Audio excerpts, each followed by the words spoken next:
3, 2, 1. Hi, this is Michael Buffer, and let's get ready for EJ Boxing Live.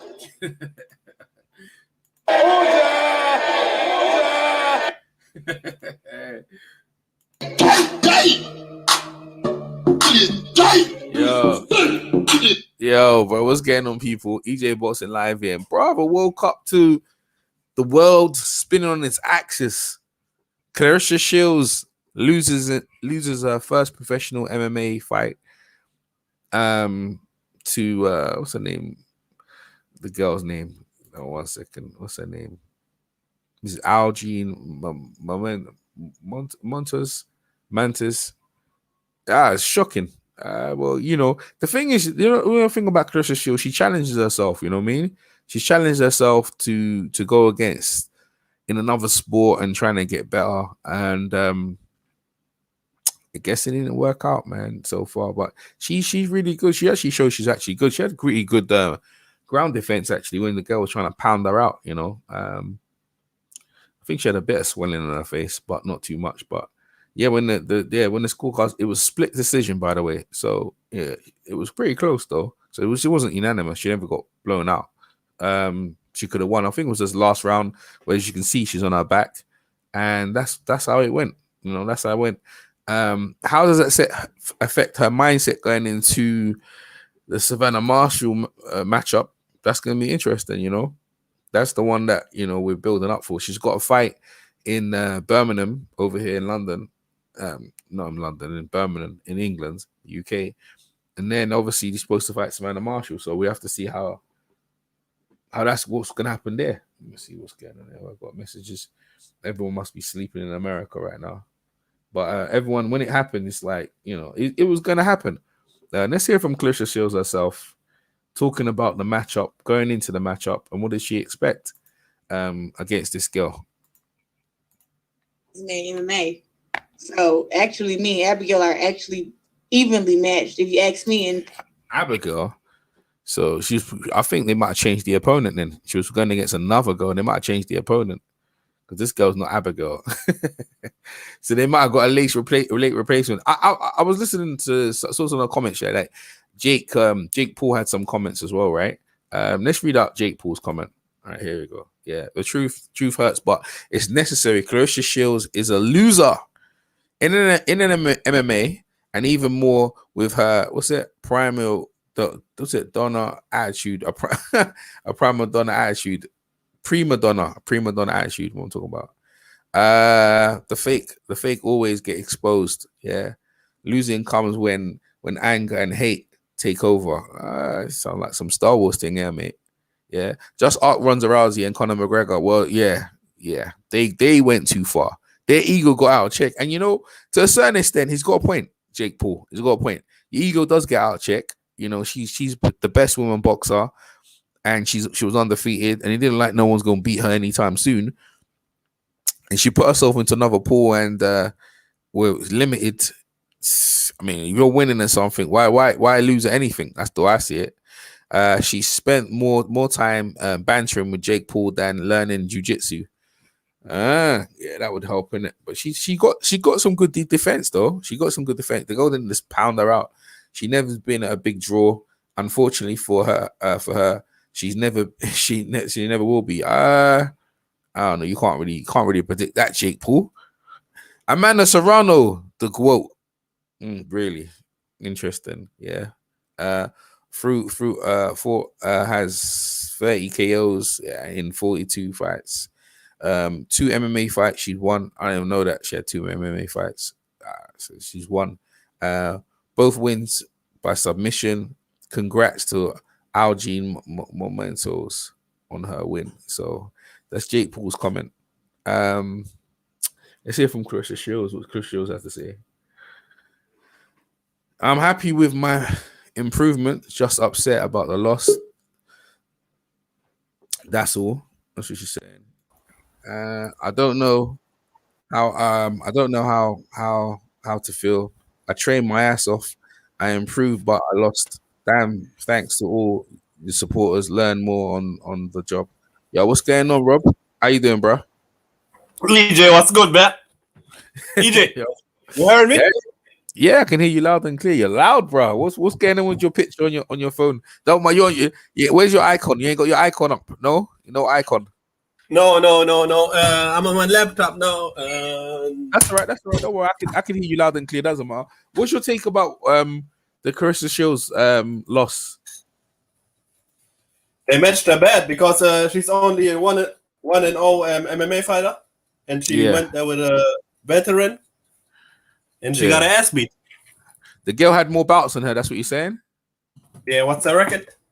Yeah, because the girl pulled the original girl she was supposed to fight pulled out, and she took the fight. I think she took the fight on short notice. It's unnecessary, man. You know what I mean? It's unnecessary. But to be fair, I didn't like her going over MMA in the first place. To be fair, I don't understand why. I know why she's going over there because she thought, I'm gonna get more exposure, money, and stuff like that. But it's not good to be in between. Yeah, it's not good to be in between, right? You have to first do a boxing career and then after that do MMA or the other way around. It's only she lost by split decision, so it's close. So what do you think? The loss hurts her career, her professional boxing career in any way? No, it won't hurt in boxing, but I don't think she stands a chance against this girl that's trained by who is she trained? This one from the UK? By Gallagher, right? No, by Peter Fury. Savannah Marshall. I think Savannah Marshall beats her again. I don't. No way, man. No way, man. I think so. Nah. Everyone's looking on Savannah Marshall as the girl she's beat, but she ain't beat no top girls, man. She just beating girls who just poor. Like Claressa's fought better caliber of girls, and she's better at Savannah Marshall for everything. Claressa don't get people out of there, right? In boxing. No, she doesn't. But what I'm saying to you, the girls, if Claressa was fighting that level of opponent, Claressa would beat them as well. Like, you got to look at this, right? Everywhere Savannah Marshall's been, Claressa Shields has exceeded. Like, they were both in the Olympics. She's a 2-time gold medalist. Savannah didn't even medal. She didn't get a bronze or silver, so she wasn't good enough. See what I'm saying to you? Then, I know, but amateur and pros are a little bit different, right? All right, okay then. But in the pros, Claressa Shields has already been undisputed in 2 different weight classes, 3 weights already. So even in the pro, she's the good. So you can't hate on her.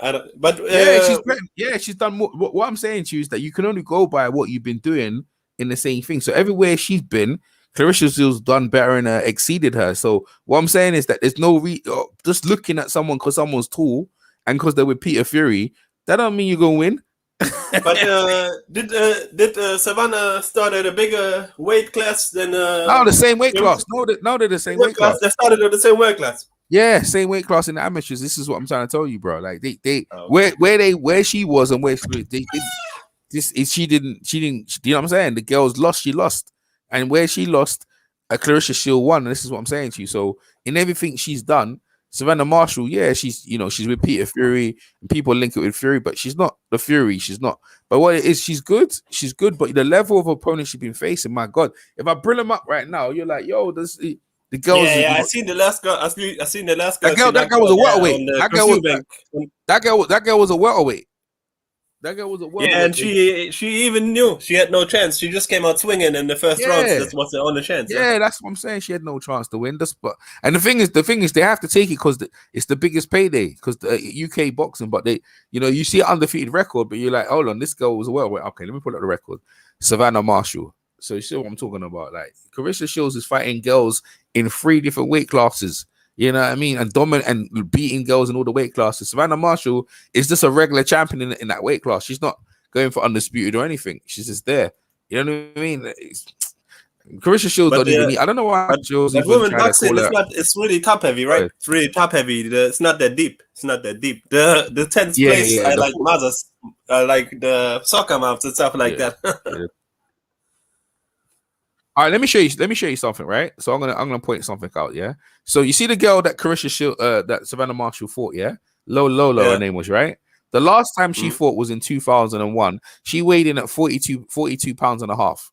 So when she fought Savannah Marshall, right, she weighed in at 159. You see what I'm saying? And before that, she was at 52. The highest was 52 for 147, 145, 138. You understand what I'm saying to you? So she's coming into the weight. she's from Africa, bro. You know the records are inflated. No, the no. records are like. No, the record's cool. This was from Zambia. No, the record's fine. But what I'm saying I is know, that I know, EJ, but this level is not that deep. There, it's not that deep. It's not the amateur. No, I know that. Yeah, but that's why they think. So for the neutral people that don't know nothing about boxing, they just look at the record. No. It's professional boxing. You get opportunity, more money than you ever been gave. They have to take it. But what I'm saying to you is that the girl she fought, her last fight was at 142, and she's going all the way up to one thing. That's crazy. Savannah Marshall, in terms of the level of opponent she's facing, right, is like it's night and day, bro. You know what I'm saying? It's night and day compared. Like, look at this, right? Give me a sample, right? The records here. We've got the records here. What's it? It doesn't even say their records. Actually, it doesn't say their record no more on BoxRec. Shit. Oh yeah, it does. Yeah, it does. I missed it. It does. Right? So the last girl she fought, the last girl she fought was 16-0, but she was basically like 140, 142, like a light welter. That's what she was, right? The girl before that, yeah, she at 154, right? At 150, because Savannah was 159 and a half. You see, she's heavier than her. She was 19-6-2. The girl before that, yeah, the girl before that, she was 9-4. The girl before that, Savannah Marshall fought, was 8 with 12 losses and four draws. Yeah, the records are crazy. Yeah, the records are. Yeah. I see what you're saying. Yeah, now let's go to Claressa Shields, right? And the fight. Let's go to the Claressa Shields because see what I'm talking about. She's been fighting the top tier level of opponent, and this makes a difference. So when people talk about the matchup, in theory, Claressa Shields should win by a landslide. Like, you knew Claressa Shields comes to this MMA thing. You knew she can lose. She had the element of losing because she's out of her field. Like, you know what I mean? She's way out of her field. But this PFL league, EJ. But this PFL league, they need to match her carefully because she's new to MMA. You have to put her in with somebody else. You have to be responsible, man. She took the fight, man. You have to hold. You know, they lost the big name. They lost the big name. Yeah. Not really. But they knew she was leaving anyway. I think they want to have her lose, and so they can build the girl. They can build. They're trying to build the other girl. Yeah, that's what it is. She's on the way out. She's gonna come back. So it's like, yo, just put a loss on her record and send her out. That's all you do. They do that in WWE. Look at the girls like Claressa Shields' face, right? Most of these girls here, if I go to this record, the last girl she fought was 17-0, right? The last girl she fought. Let me see what weight class she fought in. Yeah, 17-0. It was super well. All of that girls. All of the girls' records, yeah, are like 153, 150, 150, 152. So she's fighting at that weight class. So what I'm saying to you is that you know, and that's just one girl she's faced, and it's 17-0. And that's what I'm saying. The level of kind of competition in the boxing is equal to distance. And Savannah Marshall ain't fighting top tier competition in her division, so it's hard to grasp how good she is when she ain't fighting the top tier. But people look at the eye test and say, "Well, she look like she gonna beat Claressa Shields." But you know, you're right. It's smoke and mirrors. It's smoke and mirrors, bro. It's smoke and mirrors. Yeah, and she has Sky behind her, so you know, this propaganda machine is in full effect, bro. Yeah, like let me give you an example, right? In the world, right? In the weight class, right? Let me see this. Let me see in the weight class. I'm pressing the world. Claressa Shields is above her. Savannah Marshall is underneath her. So even in the rankings in the the division she's in, Claressa Shields in her weight class in Savannah Marshall in England. No, in fact, she's the only one. She's the only woman in her weight class in England. She's the really. Yo, bro, in the whole world of boxing, in the whole world of boxing, there's only 34 women. 34 women in the world, and like half the women I don't even know. So Savannah Marshall's the best. Like, it's just her and Claressa Shields. There's no one else. There. It's really in terms heavy, of women boxing. That's why women boxing. It's really top heavy, it's and you know, in America, and actually Claressa Shields in her division, she's like, there's only 10 girls in her division. She's the top. She's the top one in America, and in her world, she's the top one in the world, isn't it? So she's 26. I think she's just trying it. She's 26 though. Why not, man? Why not? I give a go at MMA. But I knew I was thinking she was going to lose. Though. I was on H Money's channel, and I was like, yeah, I don't like it. The girl's a kickboxer, you know, and this and that. I didn't know the girl had more fights than her. it wasn't a good matchup, but she took it. She'll notice because if she didn't take it, she would have no opponent and she'd have to pull out. She wouldn't have been on the event. So she trained, and that's why she took the fight. So yeah, that's because the women are not paid enough in boxing, right? Because she never, MMA pay more. She never went over to MMA. Yeah, they pay more. Look, listen, I'm listening to her. She this is the press conference she had. So the girl she was initially supposed to fight is pulled out. Listen to this. Probably she's supposed to be looked at as better than me because she has better kickboxing background than me. And she also had an amateur background of herself in boxing. So I feel like the fight is evenly matched. And I have to really be prepared for this fight on Wednesday. I'm not taking her lightly, and I don't think she's taking me lightly. But I think one of the main reasons why I signed with the PFL is because of being able to, fight against girls who are on my level and not having to jump to fight the champions right away, because I still have a lot of learning to do. Sounds good. Good luck on Wednesday. Yeah. Thank you. Serge. Lewis, how you doing? Serge from the Fight Podcast. Hi, I'm good. How are you? Doing really well, thank you. So for you've been boxing your whole life. Now that you're in the MMA, you're training, full time. How fun has that been? How exciting is it learning new things? It's very exciting learning new things. It's very exciting being able to watch film and say, oh, I should have done this. I should have done that, instead of just watching film and feeling like I'm confused. So I've been learning on the job, and I've been just getting better and better. But just to see, I'm being taught arm bars and stuff, and I'm being taught how to get out of them, and they're showing me rear naked chokes, and I'm doing really good in wrestling and getting in great positions and stuff like that. And that's stuff that used to confuse me. Now I actually feel good doing them, and it just gives me more confidence for the future. Absolutely. Well, I'm not going to take up too much more of your time. Good luck this week. Thank you so much. Thank you. See, imagine if she was supposed to fight another girl, and in the last minute, the girl pulled out. You know what I mean? Coming into the fight. Ethan. Hello, Claressa. This is Ethan from the South Florida Insider. Now, are we...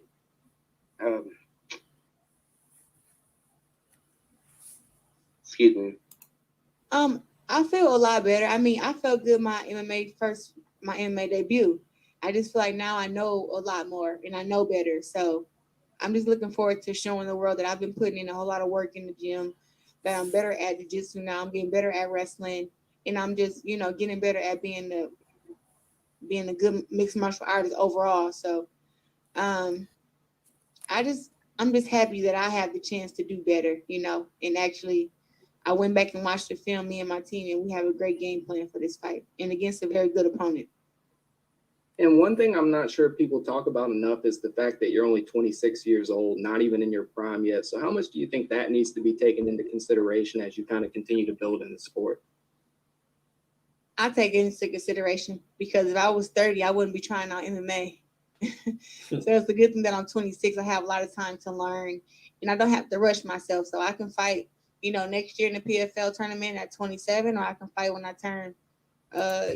She needs to leave it alone. That's as much as that. She needs to leave this. She needs to leave it alone. What do you think, my man? She needs to leave it alone, right? Yeah, I think so.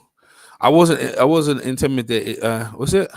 I wasn't intimidation as a fan of Claressa Shields, but seeing her talent, heart, and willingness to.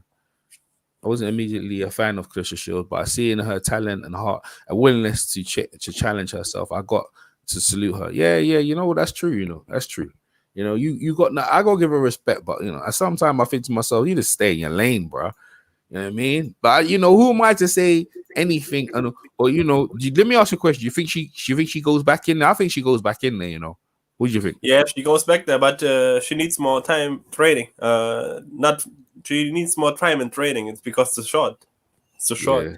So you see, John Jones, he's moving up class, and he's training for 2 or 3 years now. Yeah. Heavyweight. Yeah. You can't jump in there just like that. Yeah. So what do you think about? Go ahead. What do you think about Jake Paul? What do you think about the? A lot of people will jump on her back now because she's outspoken, and I don't feel that. No, what do you think about what Jake Paul said? He's a clown, bro. He's a clown. You don't jump on people that's on the ground, and I know that shit is coming now because she talks a lot of shit, but it comes with the territory, right? Well, this is the thing about it, right? Jake Paul, look at this picture here. He's talking about the truth hurts and she ain't real. She's a loser, whatever. But look at this here. You know what I mean? Look at that's how he was at, bro, in his last fight, man. So I know. that's how he But was. he didn't finish him. What's wrong with Woodley? He didn't finish him. Maybe it was paid not to, bro. Maybe they paid him some extra money not to hurt him. Must be. Yeah. So it was, man. It was, but I think she had good ground defense. She took this opponent on short notice, I feel, and I just knew it was gonna be a problem because she wasn't advanced, and she nearly lost in the first fight. So she has vulnerabilities in this sport. I was more worried about this girl ain't gonna break her legs or break her arms or something like that. Submission her because she's got a boxing match coming up. It's scheduled. You know what I mean? I was more because everyone wants to see the Savannah Marshall fight. I was more concerned, that she won't be able to fight in that fight. So that's why. But I see that the weigh-in, the opponent. I seen the opponent at the weigh-in. I thought Claressa will knock out clean because she don't look like nothing, no? Yeah, but in combat sport, you can't look at someone and see. It's like looking at someone in basketball, think you can't play basketball. That because you look at him, don't mean you can have them. Yeah. So what you think about the Jaron Ennis and the Dolama fight? Nah, it's a mismatch, isn't it? It's a mismatch. Boots Ennis. Let's see. It's a mismatch. Yeah. But Dolama is not that bad. Dolama's game. Dolama's game. Nah, it's a mismatch, man. Come on, man. It is. But he was calling out German and guys like that. But he's on Showtime, right? But not with PBC, so it's hard to get the fights. It's hard to get the fights. Look at the payday, man. That's all it is. These poor brothers are gimmicky. Yeah, at the end of the day, yeah, Claressa is a bona fide fighter trying something different. Yeah, I agree. And the thing is, MMA people look at and say, sometimes people respect you more from a loss than you do when winning. Because when you win, you cherry picked. The guy, she can't say she cherry picked. The girl had a better record than her. It's the way you lose, right? It's the way you lose, EJ. It's the way you lose. But she was fighting. Yeah, she was fighting. She was all right. Yeah. She held on. Yeah, she held on. Yeah, she was fighting. And she give the girl credit, and her comments after the fight is like, damn, I trained my ass off. I actually put it up on the screen, right? I'll bring up on the screen. She put the comment. There's her comments right here. There you go. Let me get that. Hold on 1 second. Move this off the screen. I'm happy with my improvement. Just upset about the loss. That's all. Yeah, and then she goes, I don't know how I feel. Yeah, I trained my ass off. Yeah, I improved, but I lost. Damn. You know what I'm saying? Thanks to all of the supporters, learning on the job. That means learning on the job means school. Yeah, exactly. My man, heavy lefty. You know what I mean? I just looked at it as like I was kind of worried for the boxing, but then I can't help myself like thinking she's challenging herself in all sports. You know what I'm saying? That you can't knock someone in that, you know what I mean? Someone trying to better themselves in different things. Because I tell you what, one thing like this, right? If you try to mess with her in the street, she'll ground and pound you, bro. She know how to put you down. And you know what? Shit, like the MMA stuff she's learned, she could use it in the boxing. I'm telling you, bro. When she gets you when she ties you up. That's what Wilder needed to learn. That's what Wilder needed to learn. Wilder, yeah. Wilder used to, he needs to learn some grappling. Game, bro. Some rough tactics. Yes. Yeah, and this is what I'm trying to say when she goes against Savannah Marshall. Savannah Marshall doesn't like to fight inside. Claressa, she doesn't have to fight inside. And I heard they will be having a tune-up fight, right? Or the tune-up fight. The tune-up fights. Yeah, the tune-up fights in Birmingham. That's right. Yeah, the tune-ups. When is it? In Birmingham, it's like December. Oh, so it's gonna be next year the fight. Yeah, the fight's going to, hopefully. They haven't scheduled it yet, but Savannah, this is what I'm saying, but Claressa is coming to the UK to kind of market herself. Look, she's marketed herself on the MMA scene. People have seen her. She's coming over to the UK to get the UK fan base to know who she is. And, she's expanding herself, you know what I mean? She's coming all around the world. She's seen herself as a global star. And I feel that's the way you're gonna, to build your market. You can't just stay in one area and everyone knows you. Like, best thing is for her is to travel the world and get more exposure. So, it's I was sad she lost though. But I said, but the better girl won. The girl was more all rounded. She was supposed to win. She had a better record. Yeah, the better girl won. But now on Twitter, everybody and their mama's coming for Claressa because she's outspoken. and she talks a lot. Everybody's now happy that she lost. That's fucked up. Nah, that's how life is. Let me ask you a question. Is she the GOAT? Is she the GOAT now? Is she the greatest woman of all time still? Yeah, I think so. Yeah, she is. For me, she is. But man, Amanda Serrano had 2 MMA fights and she won them both by submission, and she's got more knockouts. That's what Jake Paul was saying. What you say? What's your say to that? But Amanda Serrano has not faced the level of opponents Claressa has. Claressa fought like Nikki Adler. She fought the other. What's that? Girl that was trained by Ali Bashir. She fought the guy from Germany, the girl from Germany. So Claressa's opponent, different level. Even though she has like not that much opponents, but in a short time she did a lot, like Lomachenko. Everybody's praising Lomachenko for what I've done in so little time, but nobody's praising Claressa Shields for the same thing she done in women boxing. So another topic now, EJ. You seen Shakur on the weekend? Yeah, I saw that. Yeah. He looked good, bro. He looked good. We got a good one, bro. Nah, don't be silly, man. He's supposed to win that fight, man. Come on, man. He was supposed, but the fashion he won. In the fashion he won, bro. Nah, man, I wasn't, bro. I was like, crybaby. I'm waiting to see him get checked by someone yet. I ain't impressed. Bro, he got some good skills. You must say that. Nah, man, I ain't gonna say that, man. You don't rate his skills? Nah. I'll rate him until he fights a real fight where he's competitive. Like, that wasn't competitive. I don't rate him. I'm hard, bro. I'm just is. Okay, crybaby. He's still crybaby Stevenson. That's what he is until he fights a fight. If he stops Valdez, if he stops Oscar Valdez, you please then? Oscar Valdez? Yeah. He's supposed to be Oscar Valdez, though.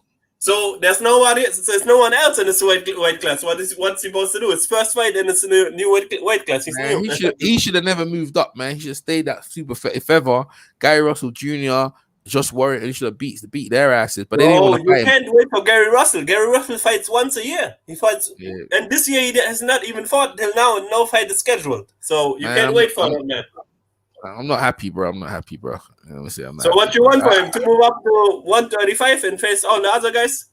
He gonna be the best until he. And you know the other guy. Who's the guy Valdez beat? Valdez beat the guy. What's the guy's name? The Brazilian guy. No, the guy. Yeah, the guy he took his belt off. Remember the guy he beat? Valdez won his belt. I want Shakir to fight him, the former champion. I want him to fight him. Yeah, Bechel. Yeah, that's the one. That's when I want him. I want him to fight him, and then I'll give him props. That's the one. Yeah, that was a close fight with Bechel, right? Bechel, no, Valdez knocked out Bechel, innit? Really? He knocked him out.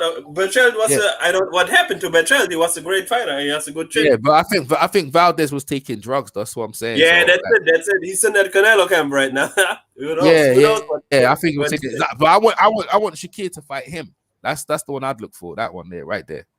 I mean, that's just me. But I'd like until he fights. Let him unify the division.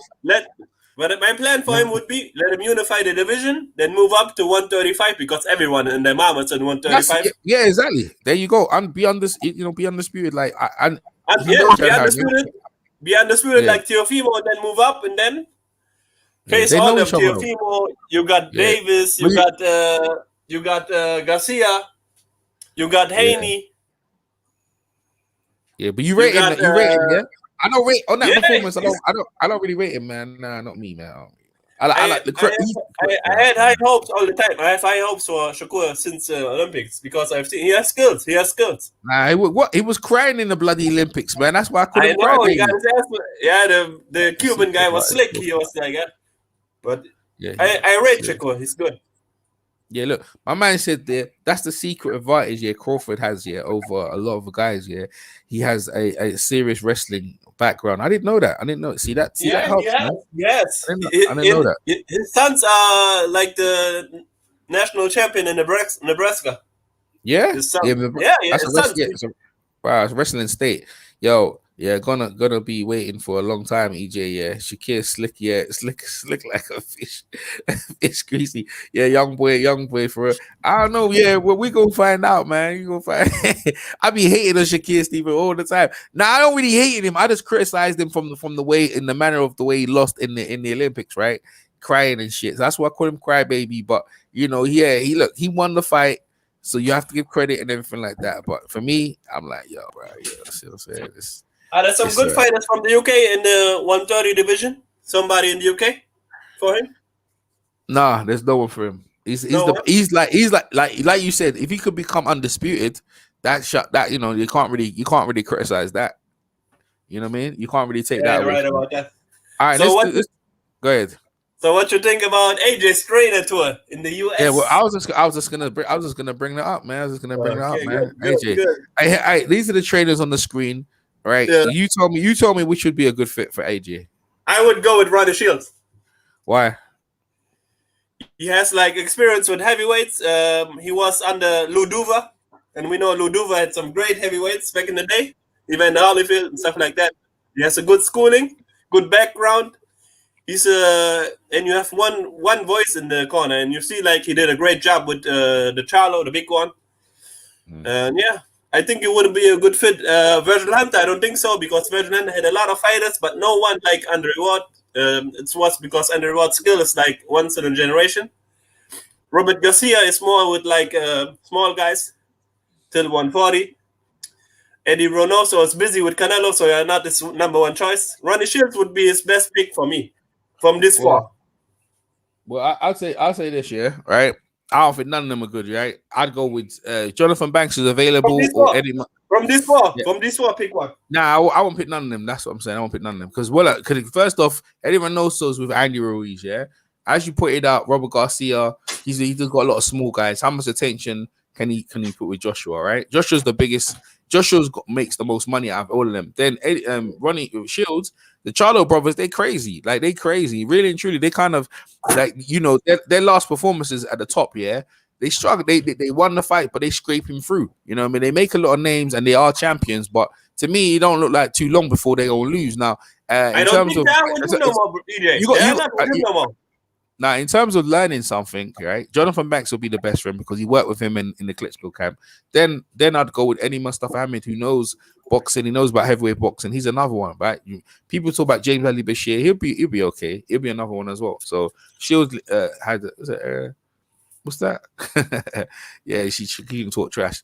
Yeah, but what I'm saying is that I think, I think the best trainer for him would be Jonathan Banks, because Jonathan Banks would be with him. He's calm. He'll break down the game plan. He gives him the thing. He also was with Vladimir for numerous years. That's the kind of guy you need to kind of thing. These other guys haven't got no heavyweights with them. But Ronnie Shields is like, it's just, he's okay. He's been around the game for time, right? Now, apart from the Charlo brothers, who else do you know he trained? You had Lara. You had Eruslani Lara. All right, who else? I don't rate Lara. Lara was a Cuban boxer before him. He just came. Who else? On top of my dome, I don't know now, but he had. I do. Virgil, I do. Vernon Forrest. Yeah, Vernon Forrest. Forrest is one of his one. But what I'm saying to you is that a lot of the guys, that he trained, he's a good trainer, but he's not an elite trainer. You understand? It's different. These are good trainers. But they're only product of what they've done. Eddie Reynoso has other guys, but Canelo's his main guy, right? Robert Garcia he has one style. He likes you to go in, fight Mexican style, get hit to give one. That's not going to help Joshua. So you have to look at the style of who's going to cultivate Joshua in the game plans. I've talked to Jonathan Banks. I think he would best. He's not even on the list, but he would be the best one. But Anthony Joshua, have you heard his interview? He crazy. He talking crazy. He talking madness. He goes, I'm going over there taking information and this and that, the other. Yeah, he just on some weird shit, man. I just don't understand what he's on, man. I can't. You know, this guy Rob McCracken, he ain't even trying to get rid of him, bro. It's been way too long. He need to get rid of him a long time ago. He ain't trying to get rid of him, so the last time he should get rid of him after the Klitschko fight or after the first Ruiz fight. That would be the perfect time to leave, but. Yeah, let's see now. Let's see. But I think I got another guy. Is Jonathan Banks still with the Gronk? Is he still affiliated with Gronk? Or of course. He trains Triple G, trains Buddy Jack. I think Harold Knight, Mr. Bashir. See, these guys, I would have put these guys on a list. That's what I would have. Yeah, Mr. Bashir for sure. Mr. Bashir. You can't change Harold Knight though, because Harold Knight's with Dillian, but Mr. Bashir. These are the guys that you've been looking for, man. You know what I'm saying? I don't know who's this guy with Dillian. I don't know him, EJ. What do you mean? That's the Harold Knight. That's Harold Knight. Never heard of him. Knight. Yeah, he used to be with Lennox Lewis, bro. One of Lennox Lewis's trainers. He's from Gronk. Nah, he's not from the Crunk. Nah, but he's round that Pennsylvania area. Oh, okay, all right. Yeah. Outlaw, Julius, EJ, send the link. Yeah. All right, let me drop a link. Let me see. I'll drop a link. Let me see what's going on. Drop a link to another guy jumping. There you go, bro. There's a link right there. Yeah, but what I'm saying is that AJ needs to sort himself out, man. He's confusing me. The shit's confusing. You know, he needs to sort himself out. Like, no, it's really confusing. You know, bro. He's not a thinking man, bro. He's not a thinking man, but he wants to sound like a philosopher or something like that. But he's not that. It sounds like weird. He wants other people to take responsibility for his loss. And the thing that he said, I don't watch the fight. My trainers watch the fight, and they tell me what to do. I don't like that. Why? He can't think for himself. Yeah, you have to see for yourself. You have to watch for yourself. You have to study your opponent like Mike Tyson used to do. And you have to study everything. You have to watch out. I agree. Because look at Mike Tyson. Look at Tyson Fury. Look at Mike Tyson. Look at Tyson Fury. They all know the history of boxing. Yeah. Yo, they started welcome. I mean, greetings. What's going on, bro? What's happening? You right? Yes, man. What's happening? How you doing? Yeah, not too bad. Respect to the other guy in the chat as well. I don't know your name, so just saying hello, bro. Rob Gotti. Yeah. What's up, bro? What's up, bro? Yes, bro. Just listening to your little conversation. And EJ, I heard you on the H Money show last night as well, man. Yeah. That's pretty good. Yeah, I was gonna jump on, but I was just I needed to go sleep, and I don't have that ESPN Plus, so I couldn't watch the fight with that Claressa Shields fight. Mm-hmm. Yeah, man. She took a loss, innit? She took a loss. She didn't get knocked out or stopped. It was a split decision. So for me, it's not too bad. I don't know. Her continuing in MMA, I don't know, because I can't see her beating some of the top women. Like, let's just say some of the UFC's top women.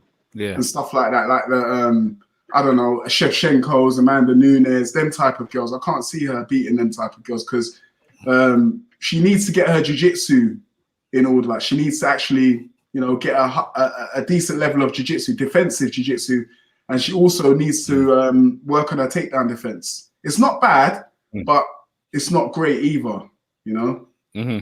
If she could keep the fight standing, she could definitely do something. But, a lot of these women out here know that she's obviously a world champion boxer. They're like, I'm not going to stand with her. I'm going to either kick her at range or I'm going to just shoot and try and take her down. Or crowd her against the cage, Yeah, I mean that's really, and then I kind of think you're doing MMA, but it's very dangerous. I mean, it pays more than women boxing. The reason why I talked to Claressa Shields, I got a voice note somewhere. I talked to her and I asked her, why she's there, but she goes, well, boxing ain't paying me enough. So she's only there for money.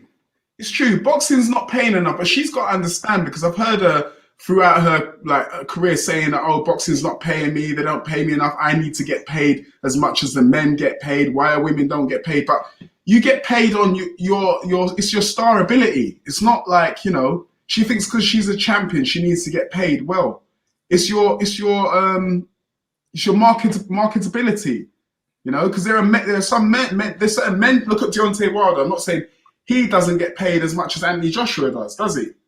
Mm-hmm. So, she's got to look at it like that. She's got to build herself and market herself to women and to men. Obviously, her being, she's a bit masculine, and she comes across a bit masculine. Obviously combat sports is dominated by men, especially the viewers and that, and men tend not to like masculine women. Do you understand what I mean? So if she was to calm down on that a bit, maybe she'd get a bit more attention. Do you understand what I'm saying? Well, you say a bit more feminine. Yeah, just a little bit more, because she's too masculine. She's too assertive. Yeah, I agree. And it puts people off. And all the time she's constantly saying she could knock out men. Oh, I could knock out Triple G. I could knock out Andre Ward. I could knock out Errol Spence. And we're like, oh, come on, really? This is getting ridiculous. I don't know. People don't know whether to take her seriously or not.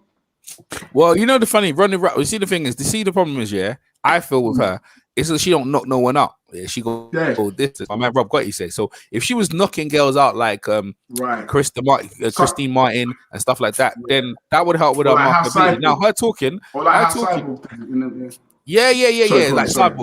Cyborg, like she needs she don't knock no one out. So because you don't knock no one out, thing. But you know, she's actually getting a lot of respect from the MMA crowd actually on the loss, because they're giving her credit for actually crossing over as a reigning woman champion and credit. So she's getting that exposure now. In a couple of weeks, she has to come to Birmingham and a press conference sitting next to Savannah Marshall. Even though they're not facing each other, they both have built up. So I feel she's crossing over on different lines. She's on an MMA. She's going to try and build a UK market and try and get attention over here. And hopefully her fight will be in the UK. And, you know, how's she going to come across in the UK with the arrogance and stuff like that? That might not. But that might that's going to backfire. Because look at what's her name. Look at what's her name. Shannon Courtney. Nobody likes her.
I think it's the arrogance, and she ain't knocking people out. Nah, I don't think it's that, bro. I don't, because Ronda Rousey was arrogant and all that, and people loved her. She was finishing, but she was finishing people. In spectacular style.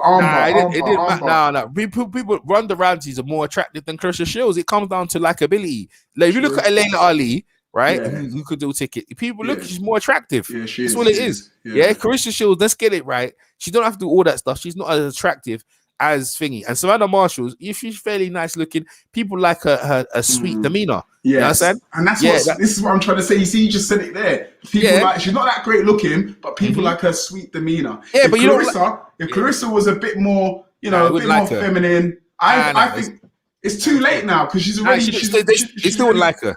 It wouldn't matter. Listen. I respect Claressa Shields for her skill set and what she can do. She's a good she's a good combat sports athlete. Not even a boxer now. She's a good combat sports athlete, because she's done well in. Even though she lost, she's done well in MMA. She's done something that not a lot of these boxers ain't done. She's gone in there and she's proved herself. So I got respect for her for what she does, but I just don't like her attitude. That's all. I just can't take her attitude. But you see, I look at it like this, right? You go like this. A certain people, when they're fighting, they have to have a certain amount of attitude, because you're going in and you want to be the best. Now, to say she's the greatest of all time, that's high level. But she's already she's pushing herself. That's why she's talked that, and she's walking it. She's walking it. She's already 2-time undisputed. Like, women boxing has been around for the longest. I know anyone who's ever been undisputed. In fact, in 2 different weights already, in 3 different weights, 3 weight classes. Why Savannah Marshall still, her career is popping. Savannah Marshall got signed by Mayweather. Mayweather didn't want to sign her. So now this is another thing as well. The reason why her marketability is really bad is because she's not signed to the top promoters. Savannah Marshall came off the rip, with Eddie Hearn. You know with Eddie Hearn. You know you're gonna get per amount of publicity, right? She started with Salido, who's a very meek guy. You already know that he's getting ripped against the Otto Wallen thing and Dillian White. He ain't got no back. He ain't got no stroke. You know what I mean? They just more or less brush that guy aside. So, yo, so what we're dealing with now? We're dealing with the promoters she's with. She signed with Salido because no one wanted her. She wanted to be with Mayweather. Mayweather signs Savannah Marshall. You know what I'm saying? But Baron don't want to do women boxing. Eddie didn't want to do women boxing at the time. So now Eddie's out the way. Boxers just come in. And they've signed Savannah Marshall because she don't want to with Eddie, and Peter's thinking Eddie's not helping her fighters, so they've all gone to boxer. And Hughie Fury didn't look too great in his last fight. To be fair, I wasn't impressed. Savannah Marshall fought. Savannah Marshall, that guy. It's unfortunate he tore his arm because I thought it was putting it on Hughie. Yes, I thought as well. Yes, it was. He was putting it on him, yeah. And Hughie is nothing special. Hughie is nothing special. Exactly, but Peter wants. This is what I'm saying. They want guys to make them look good so they can keep the paydays rolling. Now, Savannah, same thing. She's a nice girl. But at the end of the day, yeah, she goes, I was surprised I got excited because she knew she was fighting a girl was under her part. She knows it. She knows when they met up, right? When her and Claressa met up, right? Claressa goes, yeah, do you want to fight? She didn't want no part of it. But she goes, oh, I think we shouldn't have fought them because, if we fought them, we wouldn't have got no money. We can build the fights. Okay, but why are you fighting December? Why are we stringing this out? Why are we stringing this out? Why are you saying we got to fight in December? Like you could have fought a long time ago. I got Ronnie Finke. Shout out 1 minute. Shout out to Ronald Finke. Her greatness is certified 100%. Yeah, thanks, Ronald Finke. I appreciate it. Yeah. Yes, Ronald Finkley, bro. Yes, Ronald. Big up, man. Yeah, definitely. No, I'm saying to you right now, yeah, when they met in the York Hall, right, face to face, right there. Look at the confidence and look where Savannah, right? Savannah's, the reason why she's not confident in a way because she knows like this girl is good. She'll fight her because she'll fight anyone. But real talk, the arrogance and the confidence is coming in. But listen to this now. The shine has come off her because she just lost in the thing. Is you just put the picture up there? Is Claressa taller than her? Nah, she weared high heels that day. So I was like, whoa, because the little face off there. I'm like, whoa, she looks a little bit, and she's bigger than her as well, isn't it? Like in stature, man. Look at Claressa's trap. Look at Claressa's traps, bro. Yeah. She's just the way the chain. But you guys are right. The chain's falling off her neck. She's like got traps. And neck and everything. Neither of them is feminine and neither of them is attractive, right? So it's not appealing to the masses. Yeah. Well, okay, but this is what I'm saying. Like, I just feel like she went with the wrong promoter if she was with Mayweather, and because I was there with Mayweather at the press conference. It was the Canelo conference. No, it was the Tank Davis versus one of the Walsh brothers, right? And I was there, and he introduced Savannah Marshall. I interviewed her last, right? And I was like, right, Mayweather's bringing you in. She must be really good. And then he never did nothing for her. And like she if you ask her about it, she doesn't want to talk about it. It was a bad experience, right? Right. And like so she was kind of heartbroken. That was someone she looked up to, and he didn't. Did she have any fights on? Did she have any fights on? No, she didn't. No, actually, she had one fight. No, sorry, she had one fight. But she felt like it wasn't. Her career wasn't being pushed because remember, it's hard to match her. You know what I mean? It's hard to match her because in America, remember again, in her weight class, there's no many women in her weight class. There's no depth in that division. You know what I mean? And she can't come down. So she's like, she's an anomaly. She's just there in the division. That's why she got to drag girls up from a lower weight class to fight her. Because there's no one in her weight class. Yeah. You know what I mean? The women's division is dead. So, the only name. What about that Amanda Serrano? She's pretty good. I watched her fight the other day. She's small. She's too light. I don't even know what weight she is. She's small. She's too light. She's good though, man. She got good body puncher. Yeah. She's a good body. She's enjoyable to watch. I don't usually enjoy watching women's boxing. I prefer to watch women's MMA. But when I watched Serrano, I was like, this is good, man. She's like proper body punching. You know what I mean? She's in there like proper, like almost like Mexican style. So I'm just like, yeah, man. But you know what it is though? It's who they're signed with though. That's what I'm saying. The main promoters in America. They don't want to sign them, and Al Heyman, Al Heyman ain't got no women on his thing. He ain't got none. Bob Iron ain't got no women on his thing. Yeah. You know why? Don't got no women. You know why? You know what? I tell you why though. I tell you why. Yeah. Roger Mayweather was signed to this. He had this woman called Marcy X. I don't even know about her. Yeah. She's short. Yeah. I don't know what happened in training, but she got in there. He strangled the shit out of her. Oh, and obviously the police came into it and everything. Because when you do I heard of that. When you do women boxing, and they as you see with Shannon Courtney, when they start talking about their periods and start whiling out, it's long. It's long. That's the bad side of it. When you start like you need Evan Bridges, that's what the guys like. Big titty, bossy. That's what most men like. That's attractive. Yeah. You got women who's like Bridges. You got women insecure, talking about a period and all that. Man, stop that. Yeah, nobody wants to hear that. Men don't want to hear that, man. I don't want to hear that shit. So it's about possibility. Yeah. What's that woman called from Germany again, EJ? The one that Claressa beat. She was nice as well. Yeah. That girl, she was nice. Claressa battered her as well. She beat some top girls, man. But it's because she's not with the top promoter, so you know. Clarissa's type of girl. Christina Hammer. Yeah, Clarissa's type of girl. She's even look at this, right? Let's look at two things. Yeah, she's with a small time promoter. She's in a small time MMA market. You see what I'm saying? If she was in the UFC or she was signed to Eddie Hearn or one of the global things, she'd be a bigger star than what she is. But they don't want to sign her because she feels she deserves a lot of money. And they're like, no, we're not paying you that. So she's all right. I'm going to be with you. That's but she's on Showtime, right? Claressa was on Showtime. Yeah. She was. Only for a bit. Until our brother punched Mr. Bashir in the back of the head. Yeah. Is that why they chopped her? Oh, you see, you see, that's another thing that went against her. Because when I saw all of that, that pissed me off, man. I was like, how the hell is one of the brother or cousin punch an old man like that, man? That was disgusting, man. Nah, but brother. Yeah, bravo. You see, so see what I'm saying. She rolls with some real. Nah. She rolls with some hard ghetto people. When they come to London, when they come to Birmingham, they tell you, bro. You hear what I'm saying? See, when they come to Birmingham, they're gonna do some shit, man. You think so? Yeah. Detroit, what? Well. Yeah, because they're not really boxing people. They're just the family who love Claressa Shields. Say one bad word against her, they're gonna throw hands on you. Throw down. Yeah, EJ. Detroit is grimy, EJ. Detroit is grimy. That weren't good. That weren't good for her career though. When that happened, it was a bad look, man. She didn't know, but she's got politicians who are cool because they let her brother off. They let her. Mr. Bashir wanted to push charges, and he didn't really get no satisfaction. But to be fair, Mr. Bashir was putting it on it, bro. He was talking about lesbians. You want to act like a man and treat like. I said to Mr. Bashir, do you understand it's a woman's weighing? He goes, I don't care. I want to check her weight. I goes, but she's a women's weighing. It's more sensitive. So you'd probably want to send a woman over. He was doing it by himself, like he does with the men. He didn't understand. And then see her sister said, "What are you doing over here?" Her sister said, "What are you doing over here?" So it was a miscommunication on understanding how women boxing is. You know what I'm saying? Yeah. I think the only men really enjoy watching is Mr. Bashir was in the hospital, right?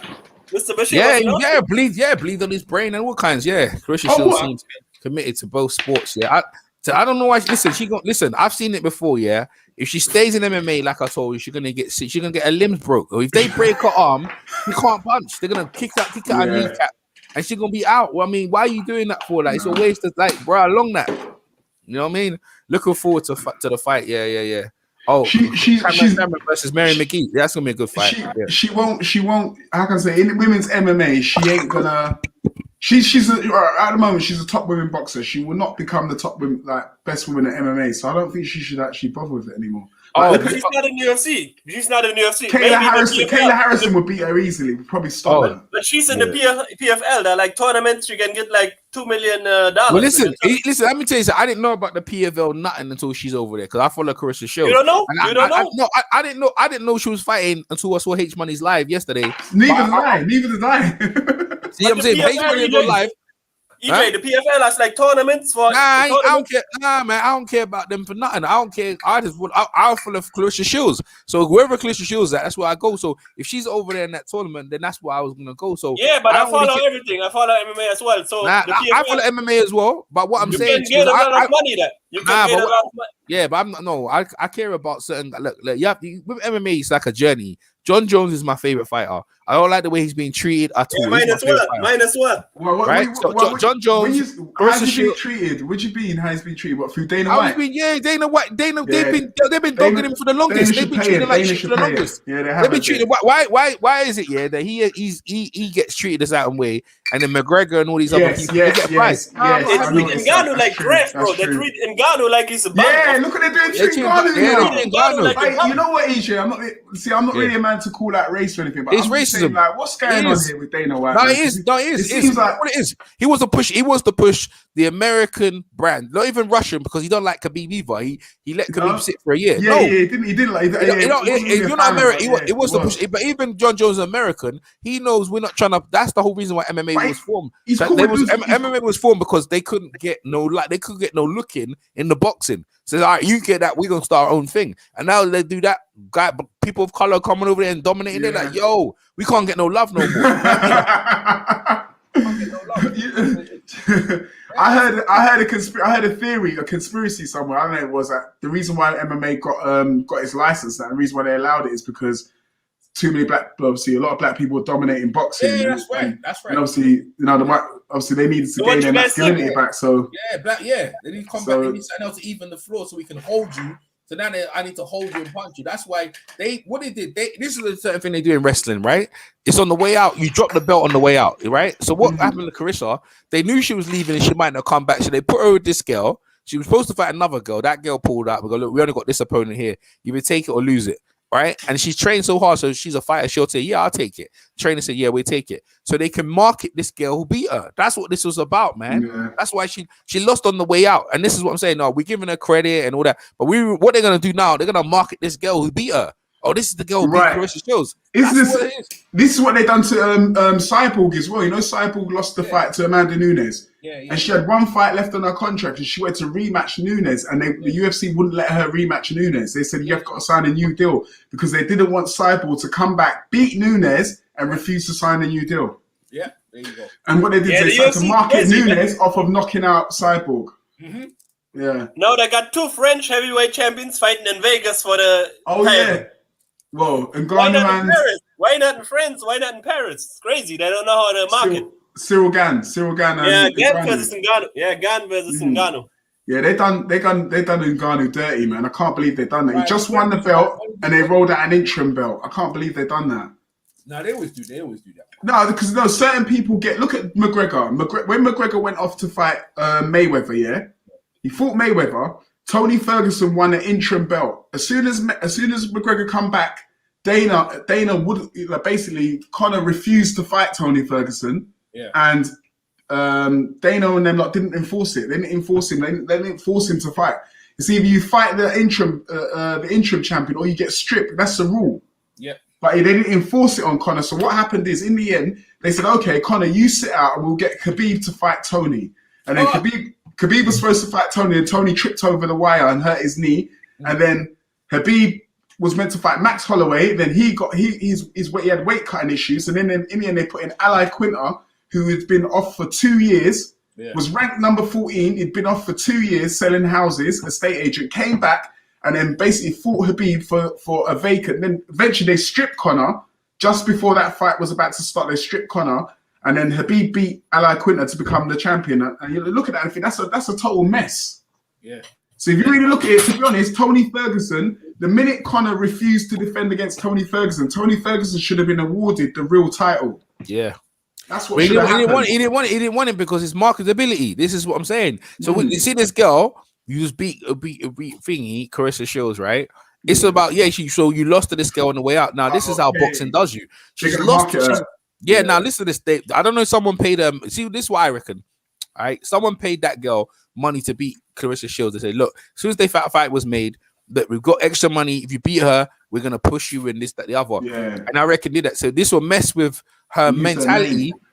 Mentality going into the Savannah Marshall fight. But she's fighting a warm-up in the UK, and that's going to be hovering over her. You know what I mean? Oh, yeah, you lost in MMA. You lost in MMA. You know what I mean? I go, yo, that was MMA. Yeah, I lost over there. I challenged myself. Is that gonna affect your boxing mentality? Yeah. No, it's not. But you know what I'm trying to say? So now that's a conversation you didn't need to have. Right.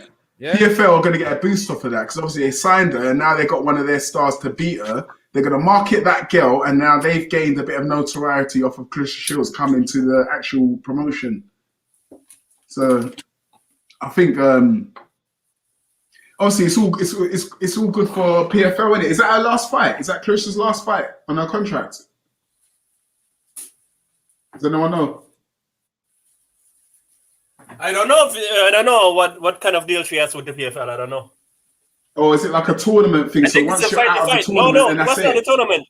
The tournament is coming up. The tournament is coming up next year. Oh, so she's involved in the tournament as well now next year? Not yet. But if she stays around, maybe.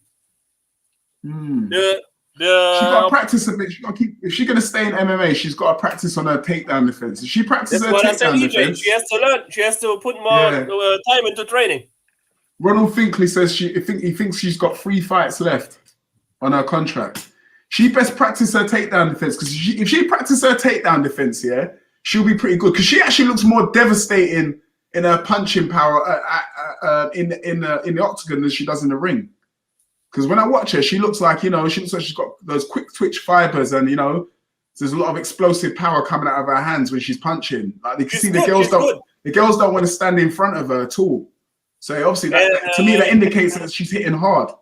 She has the same training team as John Jones, right, in Albuquerque? Yeah, the Jackson Wink, Yeah, that's a good team. That's a good team. Yeah, it's not a bad team. They've got a few champions that have come out of there. Obviously, John Jones, Holly Holm. You've got a few other people. Carlos Condit. Who else? Diego Sanchez used to be over there. Got quite a few fighters that have come out of there, man. Good fighters. Good. Yeah, man.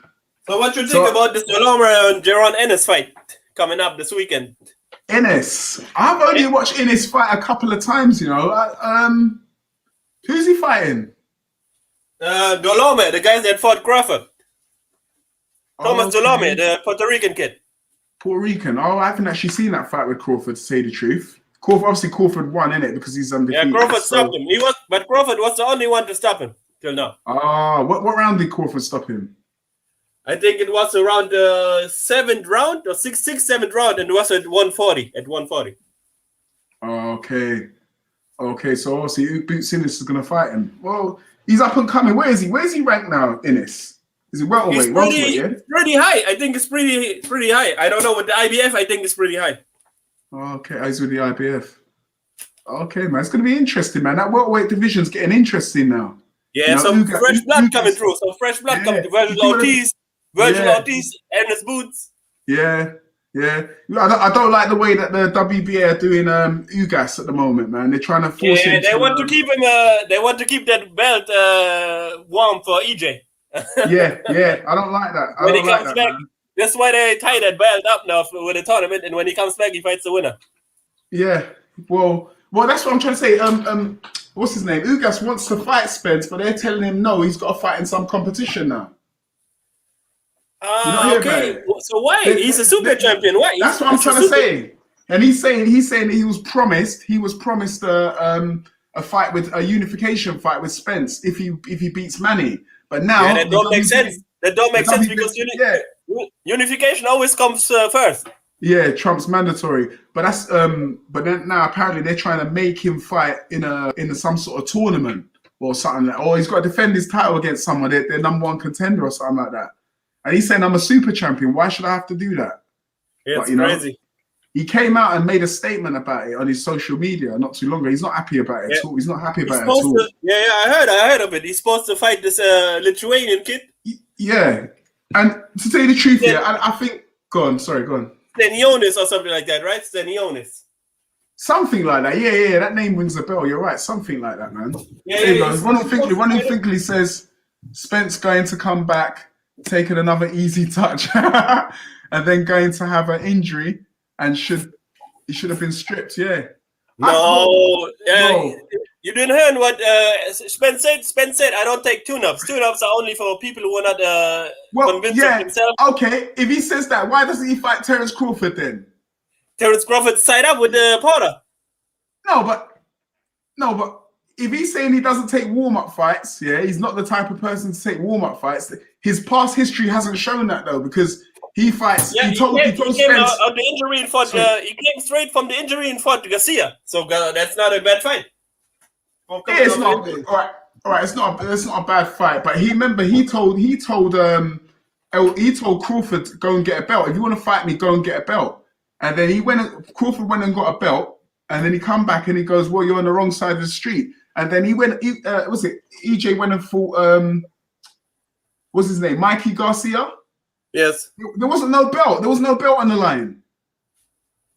So how can you be telling? Was there a belt on the line? Stepped up two weight. Spence was defending his belts, but but he stepped up two weight classes to fight Spence. I'm just saying, he's telling Crawford, go and get a belt before we fight. He went and got a WBL belt, and then he said, you're on the wrong side of the street, and he goes and But it fights was not that somebody. easy to get a deal. It was not that easy to get a deal with Bob Arum. Now they are working together. Let's see after this. Yeah. It's the last fight on Crawford's contract. Yeah, and if he's smart, he will be on a fight-to-fight deal, and then it will be easier. If you're tied up to one side, it's fucked up. Yeah. So you think Ronald Finkley says that Mikey Garcia and Danny Garcia are both tune-ups. No, Danny Garcia's in the top 10 of the welterweight division. Yeah, but he gets beat by everyone, really, don't he? He's not taking it serious. Yeah, but kind of a tune-up, against really. Against Thurman, against Porter, and against Spence, so it's the best. So I'm saying he lost against Top, yeah. So what you think about Crawford Porter? Whoa, it's gonna be a good fight. It's gonna be a good fight. I don't know, man. Porter's never been stopped before, has he? No, never. Never been stopped, and he's a tough guy. He's like never been stopped. He's tough, yeah. I heard something the other day. Is this true? Is it true that Sean Porter was the last guy to beat Alexander Usyk? Yeah. He beat him in amateurs. That is mind-boggling. When I heard that, middleweight. He was at middleweight in the amateurs. Oh, and also Usyk was a middleweight as well. Yeah, when he was young, yeah. That's weird. So now they've both grown up. One guy's stepped down a weight and one guy's moved up a couple of weights. It's crazy, right? He's the heavyweight champion of the world. It's crazy. Crazy how bodies develop, huh? Crazy. Just thinking about it, it's so crazy. It's so mad. It's crazy, yeah? Pretty random, yeah. Crazy. Yeah, I don't know who's going to win that fight, though, man. I got Crawford in a tough fight. I can't see Crawford losing. I got Crawford to win the fight, but will he stop him? That's what I'm thinking. I don't know. It will be tough. Maybe in the end. I don't know, but I think it will be going points. Yeah, that's what I think. Probably a decision. Because who has Crawford fought at welterweight now? Brook over the hill, Khan over the hill. Yeah, Brook and Khan. Yeah, and but they beat them. You got to say he beat them both easy though. He beat them easy in first gear, and he beat the Australian kid. And he beat Benavides. Oh yeah. That's not tough opponents, but I think he will whoop Porter in a tough fight. Yeah, how long has he been at welterweight now? Must be like 2 years. 3 years, something like that. Yeah. So he's he's stepped up now because a lot. When you just step up to a new division, I'd say like during the first year you got to get used to that weight, the new weight in it. Fighting. But he's pretty big. He was pretty big at 140, so I don't think it's that much of a the rehydration and stuff like that maybe. Yeah, but he was pretty big. He was pretty big at 140. Yeah, I could see him moving to junior middleweights. Towards even middleweight towards the end of his career. He has the frame, yeah. Yeah, he's gonna get bigger, eventually and move up. So who you think has had the better run? Terence Crawford at 140 or Josh Taylor?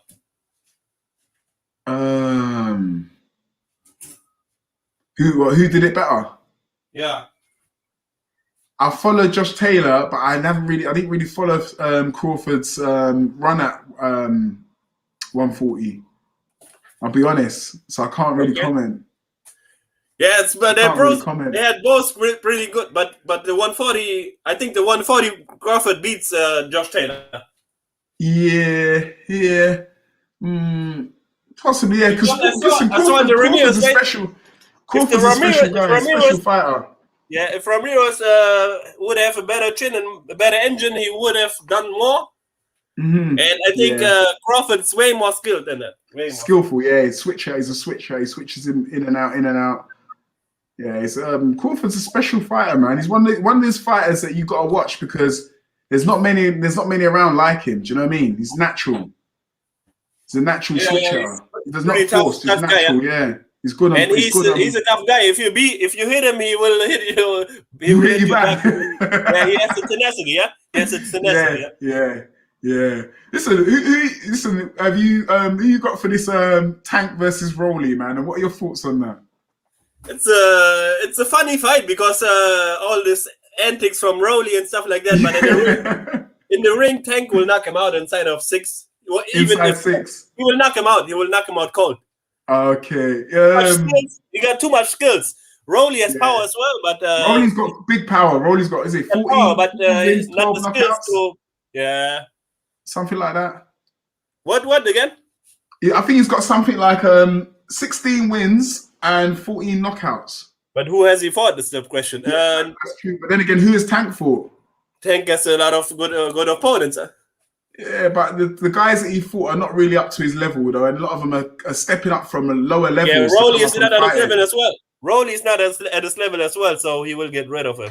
Skill-wise, Rowley's not on his level. The footwork's not really there as well. But Rowley could be bangs, though. He's got big power. And I think a lot of the guys at the Mayweather gym say that Rowley hits harder than Tank does. Yeah, but Tank is more athletic, right? Yes. More athletic, more skillful. Probably a bit more quicker, lighter and quicker on his feet. Yeah, it's quicker on the fly, yeah. It's quicker. Probably can judge distance better as well. Better He's distance. an all-around better fighter. Rowley just has power.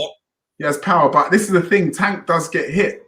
You know, Tank gets hit. A lot of his fights, he gets hit, and he's getting hit by small guys. Has he been hit by someone like, clean, by someone like Rowley, who actually does hit very hard? It's not that long. It's not that long that he's been at this weight. But I think Tank he could underestimate Rowley, get in there, underestimate him, get caught with something, and then Rowley could just swarm on him. I don't think so, because Rowley don't put his punches together that well. He don't put his punches together as like single shots. Yeah, that's true. You know, Tank he has crazy combinations. Yeah, so, yes. That's true. Let's see. I think it's like, but he's a funny character. That's Rowley. He's a funny guy. Rowley. Listen, boxing needs something like this. It's entertainment. Remember, it's entertainment at the end of the day as well. And I find Rowley quite entertaining. When I see the press conference and everything, I thought, this is like comedy gold for me now. So I switched it on. I thought, listen to what Rowley's got to say. He's winding Tank up. Listen, personally, I would like to see Rowley either do well or even win the fight, because it will shake up boxing, won't it? Yeah, and Tank can come back after that. Tank can come back. Yeah. Tank can always come back, and they could have a rematch. You know what I mean? A big rematch, and it'll be lucrative for Rowley. Rowley will make some money, and it's funny to watch. He'll get a little bit of a name, and you need characters like Rowley in boxing. It would be funny. It would be funny. It would be funny. Yeah. Throwing bumps. Just reading the comment. Dude, that's got no the love skill. Rowley's hustle, but he's a haymaker throwing bum. Dude has no skills. It sounds like a mini Wilder, innit? Mini Deontay Wilder. Yeah, he fights with his chin in the air. So I think Wilder doesn't put combinations together. He throws a very good 1-2. Yeah, but he doesn't throw combinations, and he's got bad footwork as well. So I see a similarity in both of them. But then you got to see that if Wilder touches you, he puts you to sleep or he puts you to the ground. Yeah, and Rowley fights with his chin in the air, so I think Tank will get him. It's so easy to Tank even had other fighters. Yeah, Tank will get him. I can see him winning the fight. Does Rowley do some other form of martial art or something? Because he looks like he's the way he stances and everything, and sometimes when he's in the inside clinch, for me, it looks like he's done something before, something like grappling, maybe judo or wrestling. He did some taekwondo, I think. Taekwondo. Yeah, he looks like he's done something else, because the way he stances, I can see something else in him. Like it looks like there's another martial art, flowing around in him, something like that. Because the way he stances, not like a typical boxing stance. Yeah, it looks like a martial arts stance. Yeah, it's a wide stance. He got a pretty wide stance, like Wilder, like I said. Yeah, mini Wilder. Yeah, let's see. Let's see. Oh man. Hey, Outlaw, I have to jump out. Where's same EJ? Same here. I can't stay for that long either. I just came to talk for a little while. I don't know where EJ's gone. Where EJ? Where you at, bro? I don't know where he is. EJ, we have to leave. Pick up your stream. I want to talk to EJ a little. Just give him a little chat about AJ, because I don't know what AJ's going on with now, man. That interview with Kugan Cassius, man, my days. He's all over the place, right? He's all over the place. He's starting to sound like Deontay Wilder now.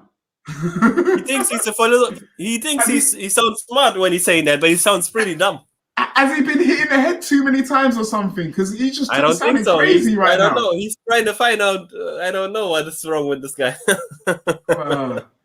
Yo, EJ, where you at, bro? So who you think AJ should stick with as a trainer?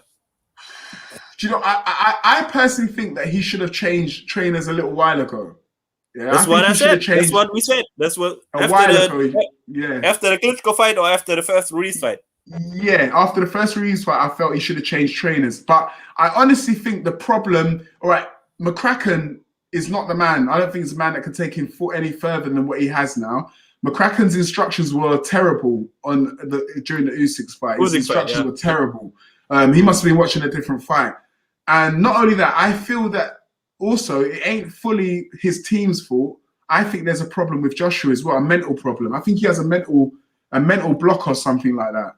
Because but it's not just like that. There's so many voices in his corner. It's like he has like 3 different trainers: the Cuban trainer, the other British guy, and then Rob McCracken. So it's too many chefs spoil the broth. You know, too many chiefs, not enough Indians. You need one voice in your corner. Yeah? Right, but I think I actually think though. I think after the Ruiz first fight, I think that done something to him.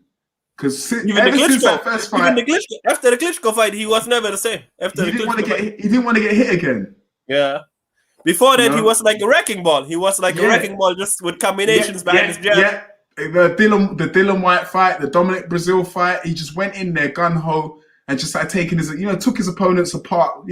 Used the jab, take him apart. It was the O2 arena. And he used to like to fight on the inside as well. You get on the inside and throw some body shots, uppercuts. He used to have a vicious uppercut. I ain't seen that uppercut. He never threw the uppercut up against Usyk. That's what I told my guy who was watching the fight with. Yeah. Yeah, he never threw an uppercut against you. I mean, he knocked out Dylan White with an uppercut. He knocked out Klitschko with an uppercut. I wanted to see that famous uppercut that he has. He's got a vicious uppercut. And he seems like he's lost that now because he never threw that uppercut against Ruiz once in that second fight. That second fight once. And then against Usyk, you can't outbox Usyk. You have to, if you are the bigger man, you have to impose your will, like Fury did against Wilder. You have when you're the bigger man, use your size. Yes, you have to impose your will, exactly as Fury did to Wilder. Exactly. Use your size. Yeah, that's it. Even the most basics of you can get people who haven't even watched boxing for a very long time could actually watch that fight and say, AJ's got a lot of these new age fans that haven't been watching boxing for a long while, casual stuff like. Even they could probably watch the fight and say, AJ, why haven't you actually gone for him? Try and go for him. If the boxing's not working, you just try and jump on him. Try cut off the ring and be aggressive with him. Even get in there, try and, sometimes, I know pushing, you're not allowed to push in the ring, but sometimes you've got to, try and skim around the rules a little bit to get your advantage. Like Fury likes to get people in headlocks. Like Klitschko used to do, right? Like Klitschko used to do. Lean on them, reverse it. All these things are not allowed, but you got to do it. You get away with what the referee says. Till the referee says nothing, I felt that AJ should have got close to Usyk, and at some point he should have pushed him, like tried to give him a little bit of a push to off-balance him, and then he should have steamed in with big punches and done that a couple. If the referee would have allowed him to do it, he could have gained an advantage at that point. I mean, Khan did a career of that with pushing, and he was not one. Yeah, use a jab, use the jab to get in a little bit, just to put him off time. Then you just push him a little bit, and as you push them. As soon as you push him, you follow up straight away with haymakers. You understand? Yeah. I think Chisora does the same thing as well. I mean, he should have learned something from Derek Chisora because him and Derek Chisora they came up at the same gym in Finchley. I mean, if you watch the Chisora fight, Chisora did much better. He did much better than AJ did. And even Tony Bellew. Tony Bellew always said he gave him some great tips, but he didn't listen. Problem. Yeah, I mean, even Chisora was hitting him to the body. You could see Usyk didn't like the body punches. He was complaining to the referee, and some of the punches were good. I was looking at the punch, saying that's a good punch, and he was complaining to the referee. It was good, no. So, some of the punches were good punches, on the belt line. And he was complaining to the referee. Sometimes the referee was ignoring some of them, and sometimes Derek was getting pulled up. But when I saw that, I said, boy, AJ's got to look at that and start thinking of, I've got to hit Usyk to the body, especially as Usyk being very elusive and liking to dance around and not keep still. So you've got to slow him down. And one of the best ways to slow down a quick opponent is to hit him to the body. If he had the boxing brain of Bellew, he would have got rid of him easy. Probably, yeah. But that's what I think. I think he's scared of getting hit, and he didn't want to get into a fight. I mean, Usyk's not really a knockout artist himself. Yeah, he's not known to be a knockout artist. No. And he's moved up from cruiserweight to heavyweight. Okay, and the 2 fights he's had, he stopped that Witherspoon guy, and he went 12 rounds with Chisora. He never hurt the Chisora at all. Chisora wasn't hurt once. So AJ's got to look at this. I know, obviously, the triangle theory doesn't work, but you could use it in the sense of Derek wasn't hurt by Usyk. Dylan White knocked out Derek Chisora. Yeah, was able to knock Chisora out. And Dylan White wasn't able to do anything to AJ. Well, he rocked him a little bit. He rocked him, but he was gassed out. He was gassed out. Yeah, so he's got to say, if I took Dylan White's best left hooks at that time, Dylan White knocks out Chisora. Usyk couldn't hurt Chisora at all. He's got to look at this. Maybe I might be able to stand in front of Usyk, you know? It seemed like he was scared of getting hit by Usyk. I'm thinking, why would you be scared of getting hit by him? He's a cruiserweight that hasn't really hurt many people. And in the 12th round, in the last round, he was almost out on his feet. If Usyk wanted to, he could have knocked him out easy. Well, yeah, he backed off, innit? Usyk backed off. Yeah, if he wanted to, he could have knocked him out. Yeah. Yeah. He wanted that rematch money. That's what I'm saying. You see, Usyk was a WBO mandatory, yeah?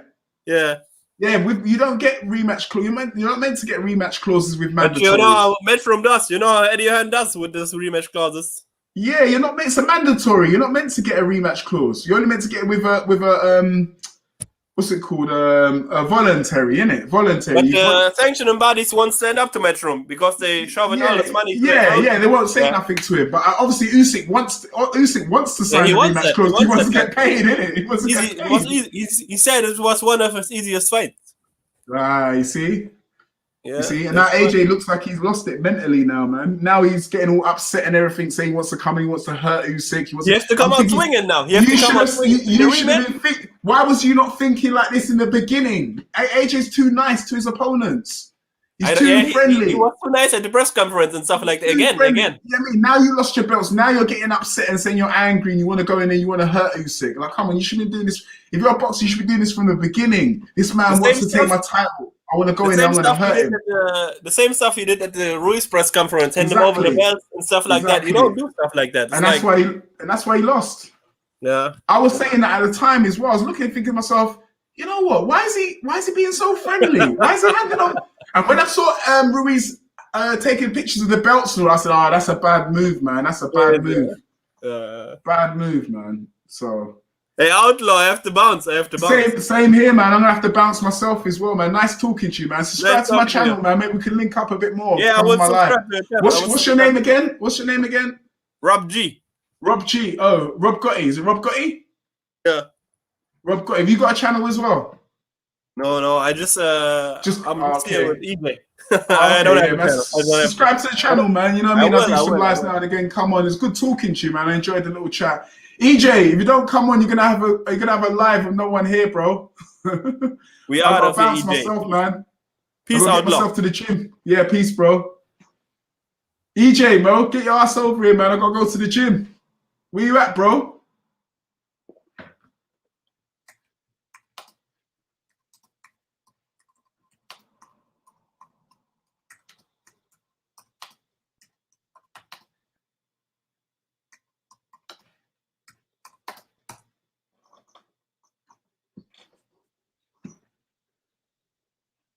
Shout out to everyone in the chat. EJ seems like he's 1-2. Hello. Am I still? Hello. Yeah, I'm still live. Can you hear me still? Shout out to everyone in the chat. EJ's gone missing for a while. I don't know where he's gone. I've got to bounce myself. Don't know what to say. EJ, where you at, bro? EJ? Wow. Anyway, shout out to everyone in the chat. Smash the like button if you haven't smashed the like button. I'm about to bounce. I don't know if EJ is going to be coming back. I don't know where he's gone. I don't know if he's having some sort of technical difficulties or whatever. I'm not sure. But I just left a message for him.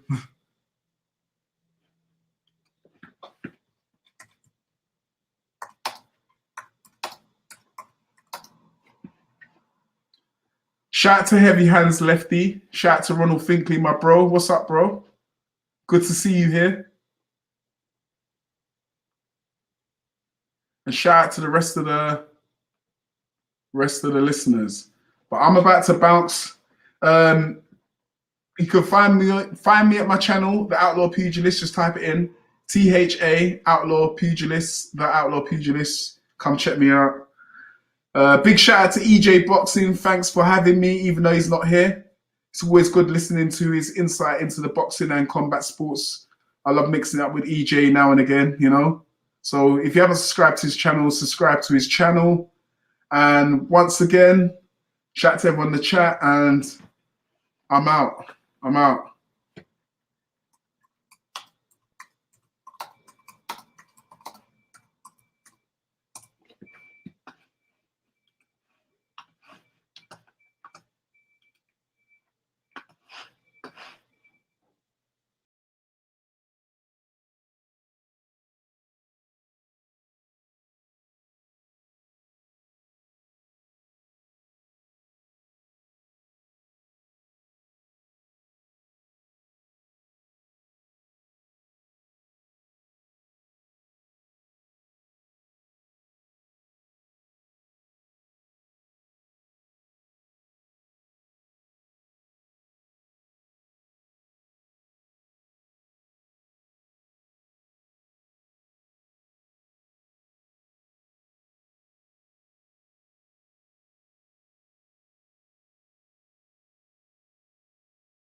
Yo, so in closing, my man Rob Gutty and my man boxing was over.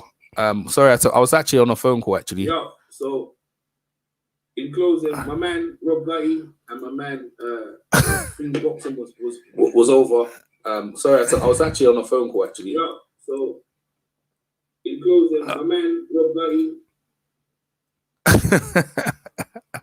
Shit, man, that was let me get a thing. All right, there's a press conference right on now. Actually, the Matchroom undercard press conference. All right, let me just come back for it. Stay there for a minute. Let me come back. Right.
All right, so we're back.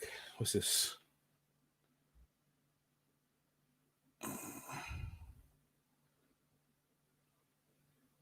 Man, they must be crazy. I ain't getting no blasted thingy. Anyway, all right, so there's a press conference going on at a minute. Oh, I got Melina. Let's hear some of it. Babbage versus John Molina undercard press conference, man. I could have went there, but apparently, yeah, for the people, the fans actually, they have to wear, they have to take a COVID test and show the results actually on the fan. Let me see what Babbage is saying. No. So anybody who has something to do with Dillian Whyte, talk to me if you want to, or go to his fucking face. Oh, he's talking about saying Dillian Whyte is not injured. I want to take that fucking zero off my fucking record. I don't like it. I don't like the zero. You take it. Fuck you, zero. I'm sick and tired of this. Oh, you're gonna lose. Yeah, of course I'm gonna lose. I lost 10,000 times in my life. Until Dillian found me. I lost everything almost. I was out of boxing with 1 foot, and I was 28 years old. I didn't have money for bread. So I'm not afraid of fucking taking my zero. Knock me out right now. It's okay, bro. That's deep, man. Dillian helped him. I want to say one more thing. I box for the average Joe. So please, I'm going to give you the fight. All of the average people can watch. I don't want to just box for the boxing fanatics, for the boxing historians, stuff like that. You will value me. It's just a matter of time. But this Saturday, I box for the average Joe. So please come on and support, because I'm going to give you my all. I will not. But he boxed for the average Joe, myself, I will be reckless. I will be reckless. And I'll do it for Babbage the savage, man. And whoever has something to sell out, he say it to my face. Right, I think he's just defending Dillian, boy. They got on him. Dillian's got some. I'll tell you a thing about Dillian. He's got people back Dillian. They're very loyal to Dillian. You know what I mean? And ain't no one trying to deal with you, savage, man. We're gonna get here from Mary McGee and Thingy Cameron. Let me see what's going on here. Bring this up on screen. So Claressa Shields inflicted with her first loss. I wonder how that's going to affect her mentality. I don't think it's going to affect her too much, because she felt like she fought kind of won. I think she probably thought she won. At it, the last round she kind of knew she lost big, so it's boxing, isn't it? Let me go. All right, let me go back to what it is. So that's his face or shut the fuck up. Yeah, and that Swedish guy also crying on the Instagram. Oh, it's all about Otto Wellem. Big televised card. A lot of people are talking about you. A lot of people are interested to watch you as well. There are massive life-changing opportunities that are going to present themselves to you if you continue to win. And there are big championship fights that are going to present themselves to you if you continue to win. But at the same time, you have no fear of losing.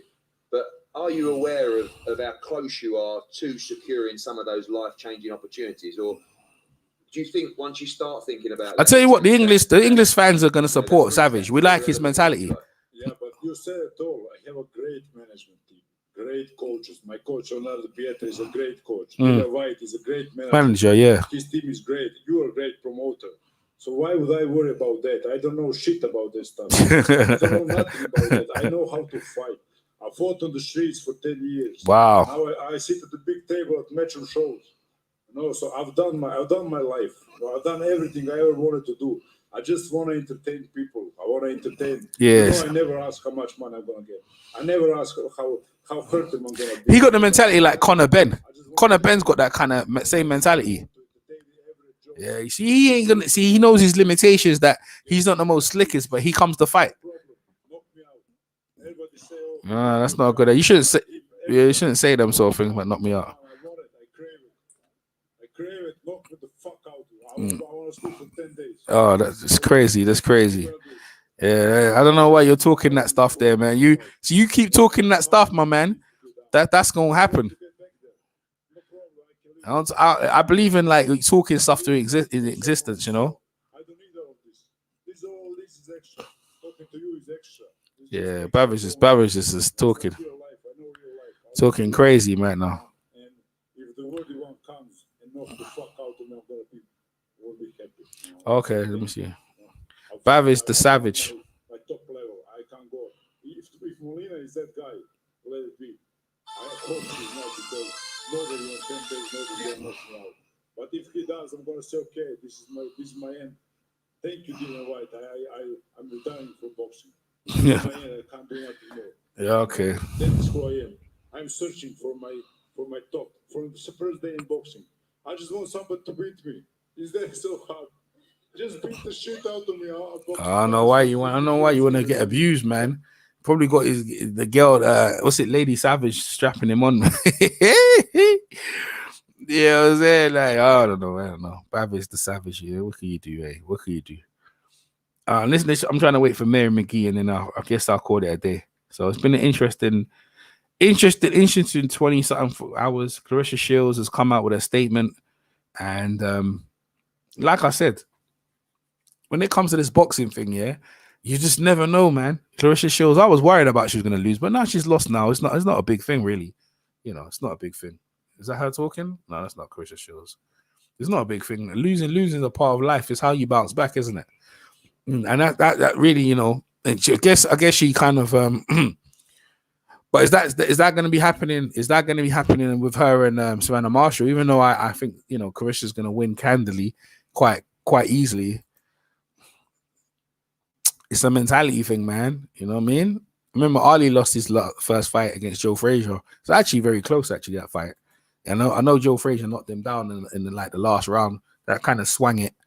But it looked like it was going to be close on the scorecards, but he nipped it. But then in the second fight, Ali breezed that. He breezed that. And then years later, they had the Thriller in Manila, innit? Look at this. So that's boxing for you, innit? That's boxing for you. All right, let me hear Savage. Let me see if Savage has finished his rant. He's still talking about he wants to get knocked out. Crazy dude. Crazy. I don't talk about them stuff there. You talk stuff into existence, like I said to you, it happens, innit? Yeah. Claressa Shields, boy. He was my favorite, man. You know what I mean? People, that's what I say. People that come to Claressa Shields, you either like her, you don't like her. She is who she is, man. You know what I mean? She's a woman who does her own thing, does her own way. If you're for her, great. If you're not for her, then cool. That's not a problem either. just come home to boxing. It's not the deep. As long as you're healthy, it's okay. Well, everyone kind of no one likes to see the champ lose, but yeah, at least she didn't get hurt or her legs didn't get broken up. All right, here we go. You've just seemed full of energy, full of beans in this camp. Here's Mary McGee. The opportunity of a lifetime, of course. Female fighters are almost getting bored of saying that they're getting what they deserve in terms of the recognition, in terms of the payday. Still a long way to go, but headlining the show on Saturday, live on the Zone, a huge uniform. Mary McGee. I know Mary McGee from time she fought Holly Holmes. I am. I trained really hard for this fight. I kind of knew a long time ago that I would end up fighting Chantel because I would listen to her say she wanted to fight one of the champions. So I made sure that I prepared for her from that day. And when I was offered this fight, I was excited because I knew I could sit next to Eddie Hearns. Eddie Hearns. I knew that sitting next to Eddie Hearns and was one of the pinnacles of boxing. So to be a female fighter that used to sell tickets out of Oh yeah, the outlaw boxing pugilist. Make sure you sub to the channel. So make sure you get your tea, your popcorn, your drinks, and everything before the fight starts because this is going to be an exciting fight. Believe that. I'm ready. Talk about that journey that you've been on as well, because a lot of these fighters she's pumped up. Coming in, really, I strongly feel that, and there's been others before Katie Taylor, but the younger fighters coming through now, Ellie Scott near just a couple of fights, they're coming into the burgeoning world of female boxing. You were well before that, really, when you started out, where it just didn't exist, that world. What was that journey like for you? You talk about selling it's hard just to get the opportunities. I'm sure you boxed for nothing at times, just to get an opportunity to progress your career. $100 a round when I started out. I started boxing when I was 14. $100 a round. Pro for maybe 5 years. 14. Not pro, amateur for about 5 years. And after winning the Golden Gloves a couple years in a row, it was like I needed to make a living for myself. So I went pro. And they said, you can make $100 a round boxing. And it was what I love to do. So I was like, hey, this sounds like a skill for me. But then as I got better, kept winning, I realized that my opponents cost more money. Yeah. So wow. I had to get out and sell tickets sometimes night and day just to fight on the card to make sure my opponent got paid. And most times my opponent made more money than I did. Wow. That's crazy. Now that is starting to change, and you know, I know that this is a big financial opportunity for you as well on Saturday, but it's more about the glory, the championships, of course, your own belt, the WBC, this, and the chance to be undisputed as well. You're into Chantel Cameron's backyard, if you like. She's a strong fighter. She's a tough fighter. You rate her power, you rate her engine. You expect this to be a tough fight, but a great one too. Oh, I know it's going to be a tough fight. I watched her. I've seen her beat the hell out of a few girls, and I was like, yeah, I better make sure I get out there and do my word work and work out real hard. Do road work, get it? She's not coming to lose. So I made sure I worked really hard for her. I know I have a little fun in games and say little things, but I took this fight very seriously. Do you need to take her into deep waters? Is that what you think no one's really done yet in her career so far? I mean, she's faced some tough opposition as well. But yeah, Mary's a good boxer. She's not really a power puncher, though. She's a good boxer. I don't believe so, because some of the girls that she fought, like the girl that she won the title from, she came in overweight, out of shape. Mm-hmm. And yeah, Chantel beat her, but I could beat somebody that's overweight and out of shape too. And then Melissa, she's a great champion, but at featherweight. She couldn't even make, she was 136 on the scale. But me, I'm a natural super lightweight, so I know I have a better chance than any of those other girls. Okay. Looking forward to seeing you attempt to win those championships on Saturday. Chantel, welcome. I like what Mary, she looks good, man. I like what she dressed up. She looks slick, man. Quite a crazy period for you since she ain't wearing no, Chantel's just wearing like a tracksuit and shit. McKee's wearing like a nice dress. And now you step straight in. Yeah, I don't know too much about Chantel Cameron, man. Going really well for you, and this really is the defining moment of your career so far. Unification. Teamed up with MTK, Jamie Moore, and I'm just living the life and absolutely loving it.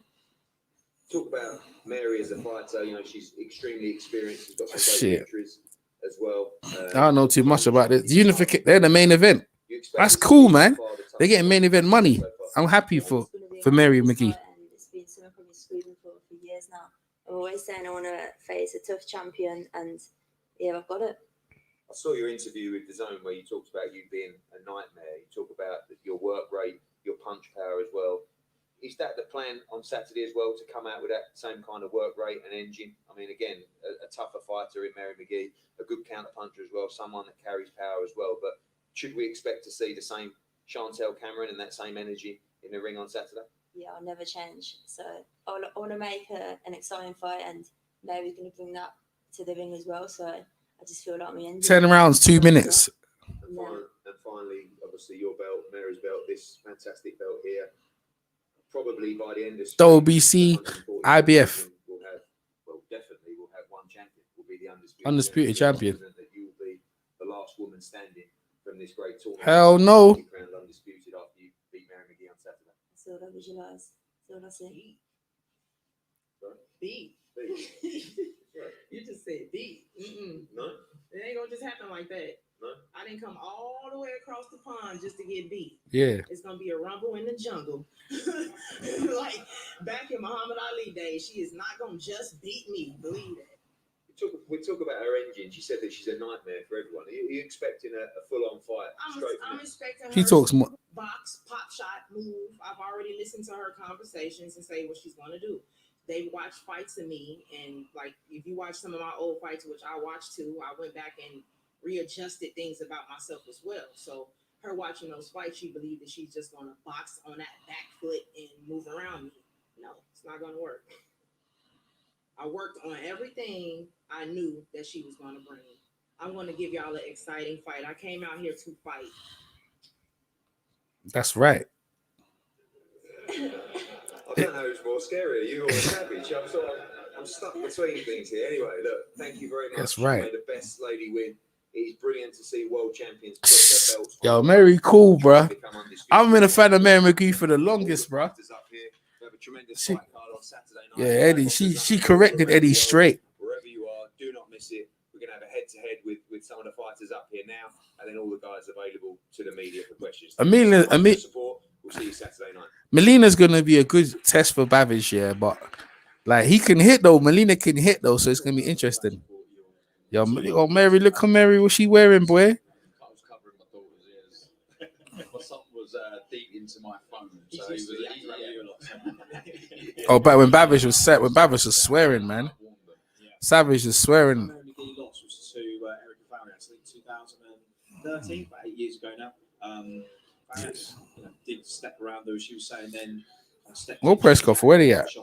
I'm not too sure. To a point. I think Mary McGee slowed a little bit to this point, and Chantel Cameron is the best version of herself that she's ever been at this point. Did you feel that she can negate what Chantel's going to bring on Saturday? She sounds confident, doesn't she? Yeah, look, I feel she needs to get she if she tries to outbox Chantel Cameron, she'll come unstuck. Yeah, I think that the key and the I don't know about that. is to get touch tight. Nah. She gonna outbox her, buddy. Nah, she gonna outbox her. She got fast hands, man. No. Because she doesn't have the speed of foot, the speed of hand, the speed. Oh my god! So you just got Mary just turning up, didn't it? Guess Mary's just turning up. Mary's tough, man. She took a beating from Holly Holmes like for 10 rounds, man. She's a tough girl. She said what she says there, and she does what she says there, and absolutely brings it there. She's a tough girl. Could be in for a real treat.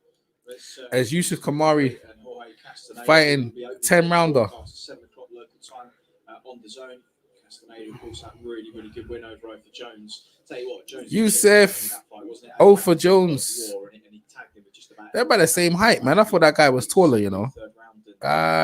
He's not much taller than Yusuf. From Xavier Miller, not the best performance in Barcelona. We know that. He knows that too. That was short notice. He will be much better on Saturday. Yeah, we'll see.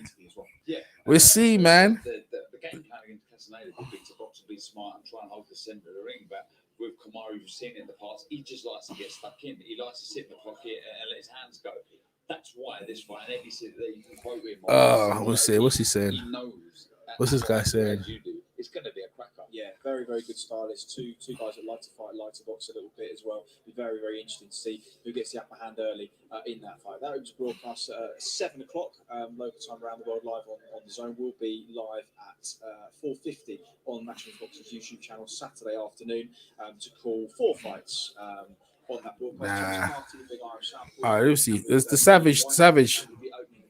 Another heavyweight fight. won't be on the DAZN broadcast is our chief support, and there they are, Alan Babbage and Eric Molina, who's no stranger to stepping up against big men. And Mark Bennett last time out was 272 pounds, outweighed him by over 60 pounds. Couldn't make the advantage count, couldn't get anywhere near making it count. In fact, 500 punches in those 5 rounds until he absolutely blew him out. But will Molina able to negate the work of the Savage early? He's got a very, very good jab, solid guy, been in much higher level of opposition. But when Molina has lost, he has been stopped every single time. Yeah, he lands though.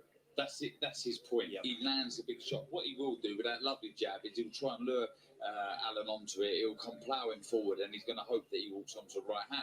I'm pretty sure he will. Yeah. So it's how we'll react to it. He can punch Molina, but I just feel his age and there's a lot of miles on the clock. There she is. Woo! She's got tracksuit bottoms. Where's their belts? Where's their belts? Super lightweight world champion. Where's their belts? I guess. Champion, the Ring Magazine belt is on the line. Why didn't they give them their belts? McGee has been in seriously confident mood. Obviously unbeaten. In over 7 years. Yeah, she's McGee. She's stunning, boy. She's something to look at. So she's real stunning, boy. She's improved every year. We've seen her. Made a lot of progress. He's top. Yeah, I thought they brought their belts there, man. In Ashley. And well, a career-defining night for both fighters. Should be interesting. Technically, just two. The main event. 2 wins away. What buzz? I mean, you've got to have your sights fully focused on Saturday evening, but it must be very. Craig Richards. Not have one eye on the bigger picture. The Spider's back again. It's what every fighter dreams of. Quite a good card. Good card. Craig Richards is in against. He done all right against Bivol, man. He done all right, man. He done all right against Bivol. Done all right against Bivol. That was all right fight. 6'3", maybe closer to 6 foot. Yeah, done all right. What are they doing? I thought they were supposed to be the main event. I think that was it, right? Fundamentals. You'd expect the former Craig Richards on speaking to Peter Sims. He would go into this as a solid favourite, and he needs to win well. Yeah, he doesn't need to win well. Needs to be smart. Needs to be ruthless and hopefully get a devastating performance. I will say, I thought Craig spoke really well. It was a good press conference, man. It was a good press conference. All right, anyway.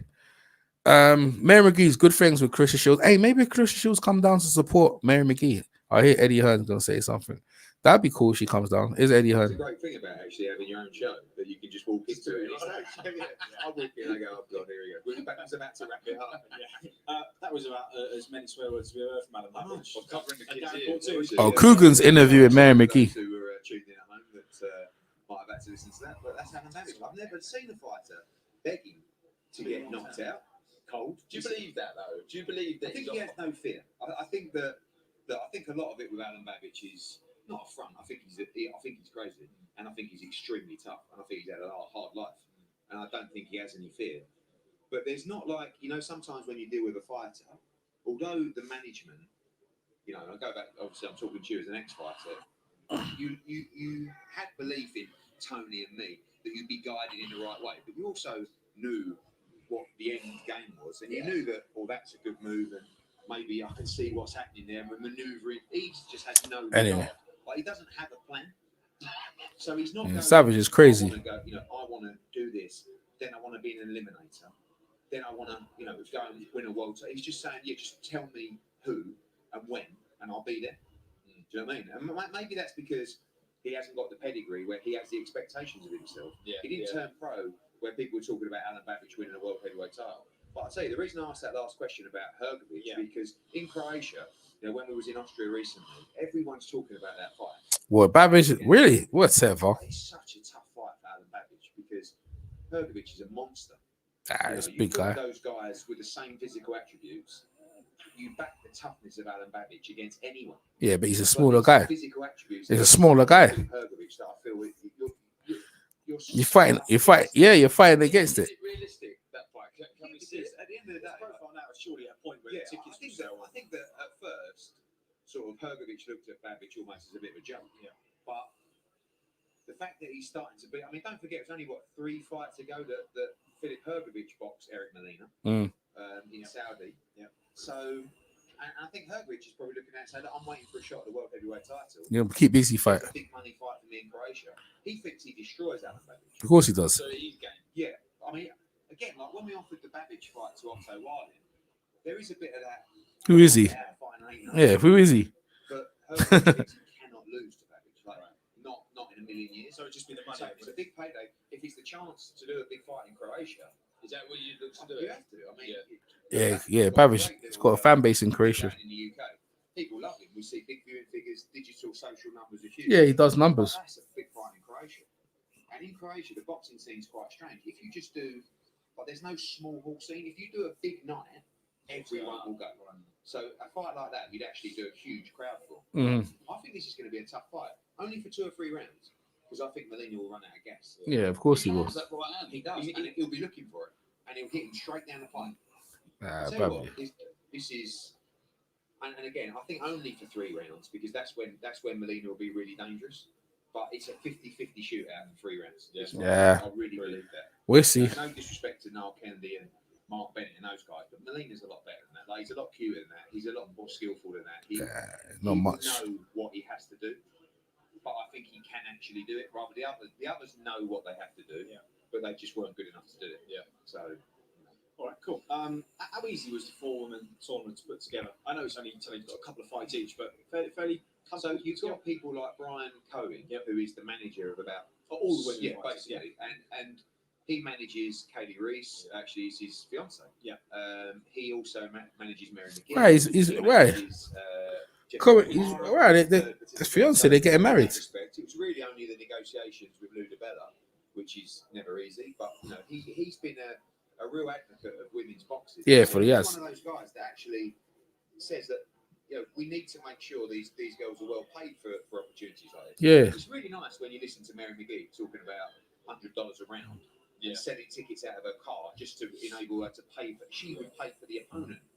Now she's making great money on Saturday. That's Probably good. Not as much money as a female fighter in a tournament like this will eventually one day get, and maybe should get. But at the same time, when people talk about parity, equality of pay, it's not just that a unified world champion or a fighter in a unification gets the same money as a male fighter in unification. It has to be down to the value of that fight. So, you know, and that's the same across weight divisions. You know, Estrada and Chocolatito, those guys didn't get anywhere near as much as Terence Crawford and Jill Porter as well. But they got more than this. Remember, they got more than Mary McGee and thingy Chantel Cameron, innit? You know, these YouTubers are coming in and making all this money. That's why the boxing. That's the value of the fight. Yeah. You can't. But the market, the value dictates the purses. You can't just say, "Sorry, this guy's trained his whole life, so you should give him the opportunity." It doesn't work like that. You know, we'd much rather that person that's put the years of grafting get the opportunity, but it doesn't work like that. So No, the female know what you get. It's what you negotiate. I think it's going to be a great fight. I don't agree with her that Chantel Cameron will pop shot off the back foot. I think she'll come forward, and I think she will. Maybe for a couple of rounds. She's got 15 knockouts on the record. She might be smart early on, but I agree. She's a big 140 pounder. And Chantel is not. Chantel's really coming up. Yeah, she's won 3-7 when she last came out. I think she's really. If she were to come up to speed next year, you know, foreign defences. Yeah, McGee wins, man. The natural fight to make if she wins this tournament is the Katie Taylor fight. You know, 200. So why Mary McGee get that fight against Katie Taylor? You don't want to fight Manny Serrano. Don't try Eddie Hearn. Eddie Hearns. The Chantel Cameron fight. Undisputed at 135, the undisputed at 140. That's the fight. You know, a brilliant fight. And I've always said, you know, and I think Chantel feels sometimes a little bit disheartened that fight's not talked about as much as it should be. Well, Karen Katie Taylor. We will make that fight. Katie will take that fight, but let's make it the fight that it should be, not just, you know. Yeah, because they want to make Chantel lightweight. They're gonna rob Mary McGee on the score. Mary's got to knock her out. That's what they're saying. They wanna make Thingy move up, and then. That's what it is. Is that something we can look at a bit more? Honestly, like we should be doing that in every single. They gonna rob Mary McGee. They're already on it. They're on the bullshit. They can start giving rounds to Mary McGee. They're gonna start. I think we could have an undisputed. Yeah, that's bullshit. The politics doesn't allow any barriers for that not to happen. Okay. At 135, you got Katie Taylor. At 140, you're gonna have the winner of this tournament. At 147, you got McCaskill. At 154, you got Shields. At 160, you really got Shields. I know Savannah holds a belt there. So nearly there, So, and I just think that's what fans want, is clarity of who is number one. I do think we should have multiple belts, because sometimes, otherwise, you just can't win a world title because one's locked up and the politics won't allow you to have an opportunity. But when you get all the champions together, let's just find out who the best is. Boxing would be so much better if it was just he is the champion at cruiserweight. But these little tournaments, She ain't beating. If she get part Mary McGee, she ain't beating Khaled Reed. I'll tell you that. Khaled Reed is a good, but Khaled Reed is strong, man. Some promoters just said, no, we're not putting out. They're not. I don't see how they gonna beat Khaled Reed after. I see Mary McGee, Khaled Reed fighting for the finals, man. Very frustrating, but here's the chance. We'll find out. It shows how easy it is and how seamless it is. Where you just say, right, in 2 weeks' time, Kaylee Reese is fighting Jessica Kamara. The winner fights the winner by probably February or March. Yeah, because women's division ain't got no money. Trying to bring the value up. They're doing good. Good. They can control the women's divisions. WBC and the Ring Magazine world titles at £140 at the O2 live on the zone around the world. We'll be back for the weigh-in tomorrow 1 o'clock. Thanks for your company this afternoon. Enjoy the second. You're welcome, bro. That's it, man. I didn't even see Yusuf Kamari. Let me see what Yusuf Kamari is saying. See what Yusuf Kamari is saying. Sure. You know, those early fights in your career aren't. Let me see what's going on there. Let's go. Seems like an absolute age since you were in the ring, and I can't believe when I was just going through some fights and some records the other day. Of course, you've only had 2 pro fights. Feels like you should have had 10. Who's that? Some girl, isn't it? Who's that? You're looking for a big fight for him. Yusuf Kamari. Here we go. As we know, great win. Here we go. White, the Vetkin card against Kane Baker. Just won in Barcelona recently, and Dillian White said, "We want a big fight for Yusuf Kamari." I love it when you get people who are ready to take the tough fights because they believe they're good enough. And when I phoned up Dillian White, I had to warn him about the toughness of Jorge Castaneda, and he said, "Great, that's what Yusuf Kamari needs." Yeah. So, Mr. Castaneda, welcome over from the States. It was a hell of a fight with Ofer Jones last time out. Yeah, that was a good fight. It's going to be exactly the same. You've talked about how you want to continue that run of not just victories, but great fights, give the fans value for money. A lot of people expecting a great fight here on Saturday. Yes, sir. Thank you for the opportunity. You know, I'm ready, man. I'm ready to come fight and show the people of the UK a war, you know. I trained really hard for this fight. Looking forward to it. I'm going to bring his A game. He's going to come and, you know, give a hell of a fight with me, and, you know, you don't want to miss it. Talk to me about development of fighters in America. You know, obviously, much smaller country here. Fighters come through the amateur system, might win national titles and get opportunities. Of course, if you've been in the Olympics and so forth. It's all right card for a Saturday, ain't that? What's doing Saturday? You haven't had those opportunities Oh, yeah. through. You've had to jump at these fights. When you I got tournaments. You just accepted straight away. When you were offered Yusuf Kamari, you just accepted straight away. Is that how it's had to be for you so far in the program? Yes, sir. I had to take any opportunity they gave me, you know. 10 rounder. I mean, WBC international belt. The amateurs, I really didn't have any amateur fights. But, you know, like I said, in the pro rankings, I needed to take any opportunity they gave me to showcase my skills and show them that I'm a great, exciting fighter. And for you, in terms of the development of your career and the opportunities in life, a huge win on DAZN last time in Miami. This could be another big win for you in London, this time on DAZN as well. This is going to put you in line for a really big fight in 2022 and what would be also a big payday if you can come through this fight. Yes, sir. It's really motivating for me. You know, I'm fighting for a title against a tough guy. And, you know, this is the fights that I need to come closer to a world title. I know winning this fight is going to bring me more exciting fights and, you know, like you said, better paydays. That's what I want. I want to, you know, fight and take this win and take this belt home back to my family and to the people of Laredo, Texas. Thank you. Jorge, Yusuf. Oh, see, from Texas. Again, Shit. I know you two guys are coming through and a lot of the wider public won't know too much about you, but a lot of people talking about this fight, expecting a brilliant fight. You are. You had a tough one last time out in Barcelona. I know you probably weren't quite ready for what came in the ring that night. You got through that. But I know that this training camp's been very different, and people tell me that you're ready to go on Saturday night. Yeah, first and foremost, I'd like to thank my manager, Dillian White, for another opportunity. And also a big thank you to Matching Boxing for continuing on with the show, despite losing the main event. Back to what Eddie said, yeah, you know, the camp I had out in Portugal was the best camp I've ever had. I feel like I'm in the best shape I've ever been. And I'm ready to go on Saturday night. There you and bring go. more than my game. Obviously, you would have watched Jorge Castaneda against Ofer Jones. Very tough, very durable, tremendous energy. Should be a good fight, man. As well. Do you expect this fight to go deep into deep waters? I know you start very fast, you're very sharp as well, but this guy will continue coming all night. You know, like I've shown in my last couple fights, I'm ready for whatever comes in the night. You know, I'm tough, I'm ready to go, and everyone knows from what they've seen, I love a war. So I'm ready to bring the heat on the night and make it another smoky Saturday. Smoky Saturday. It's going to be a great fight. I look forward to that one with the Yeah, WBC Yusuf. International Championship.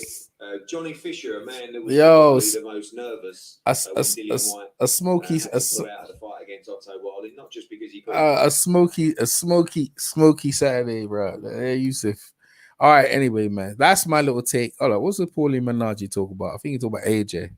Everyone's talking about AJ. Is that Paulie Minaj? I think Paulie Minaj talk about AJ. Talk about AJ selection for a new trainer.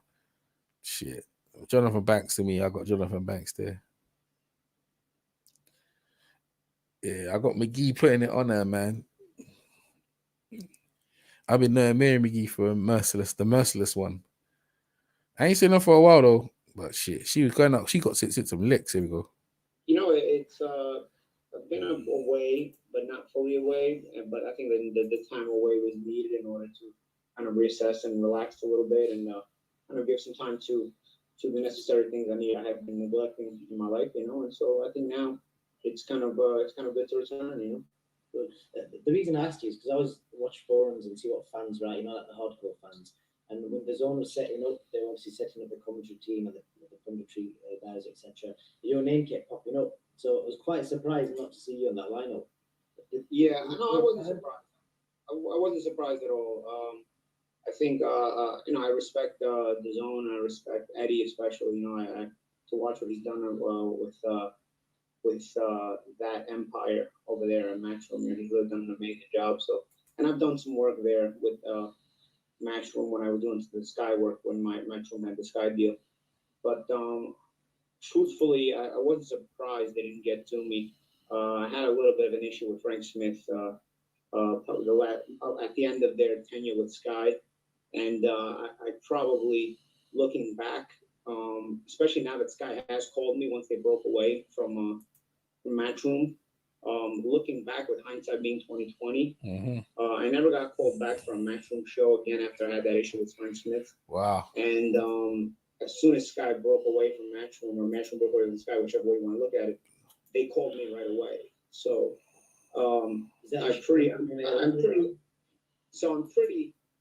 pretty sure now. I mean, I hadn't really given it any thought before this, but I'm pretty sure now that Frank was probably being a little washwoman and you know, being a little bit all gossipy and got a bit too offended, and probably, you know, went out of his way to make sure they didn't call me, which is, you know, not mad at him. It's, you know, if his feelings got hurt, I can't really undo that for him. And it's his own issues to deal with, and his own family maybe can help him with that.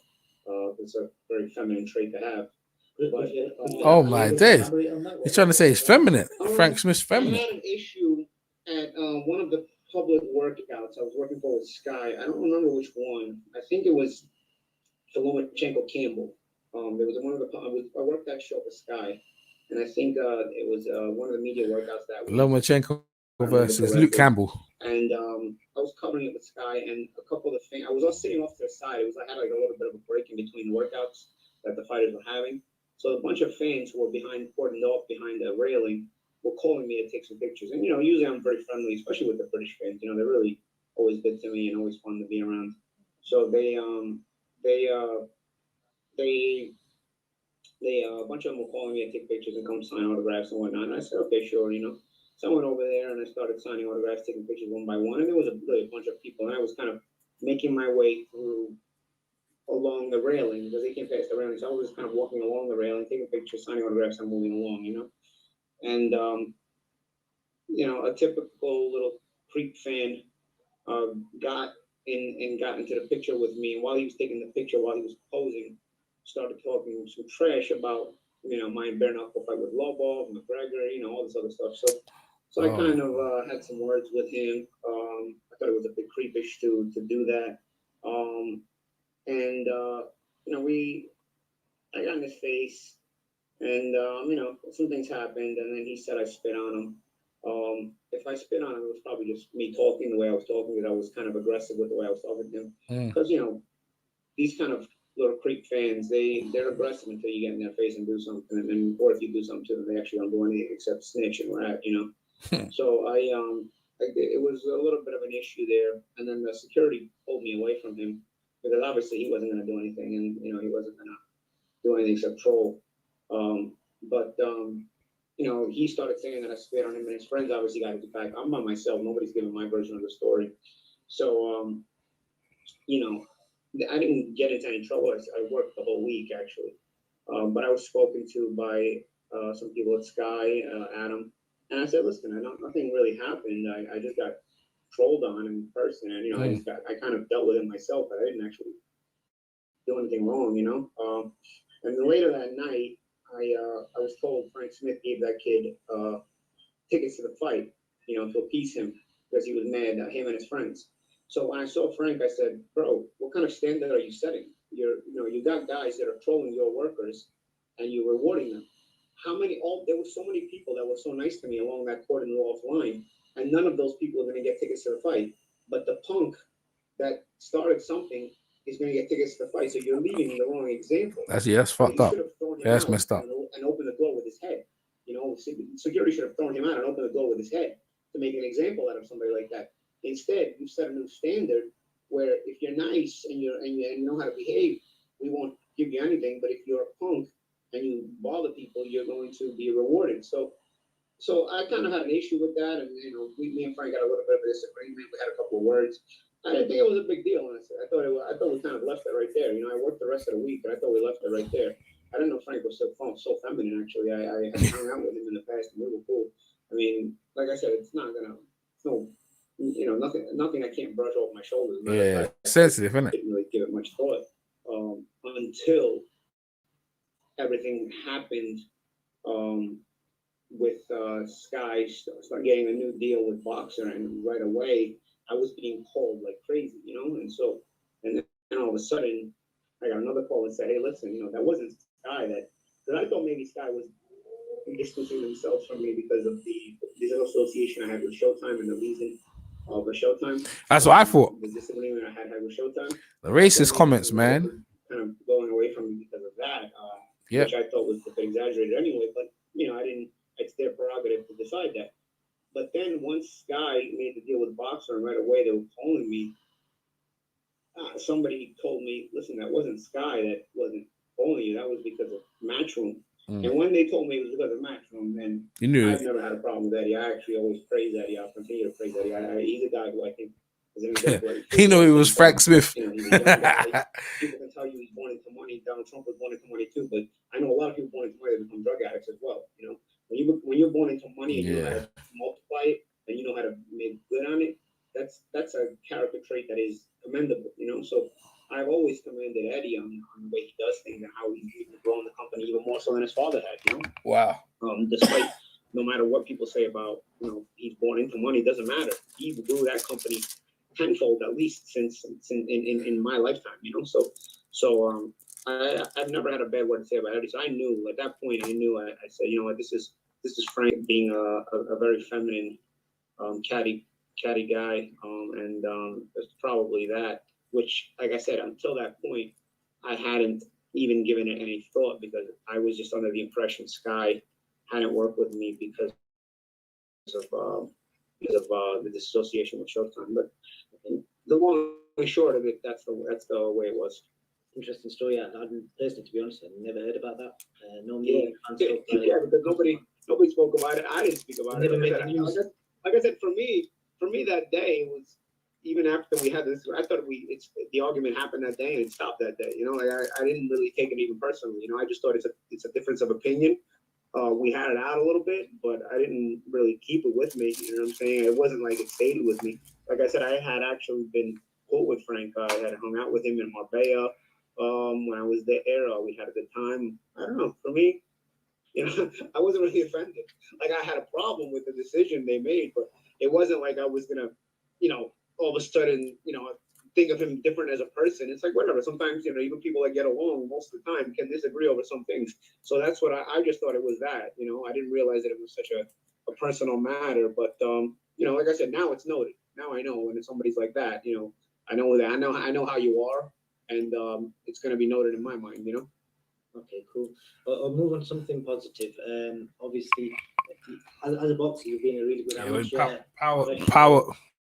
You've tried fair Yeah, power corrupts everyone, man. TikTok 3 weeks ago. I don't want to talk about it too much because it is what it is. Oh, the TikToker slapping him in the back of the head. It was fun, you know. Damon Feldman. It's funny. Damon Feldman is the brother of David Feldman, and David Feldman is the president of BKFC, bare knuckle, that I fought in against Autumn Wallball a few years ago. His brother Damon promotes the celebrity boxing, and he's been doing it for like 20 years, you know. So when he called me to do this, once I had the issue with Corey from TikTok, yeah, I was like, yeah, sure, you know, why not? You know, it's like I've had much more free time on my hands at the time, you know, so it was funny.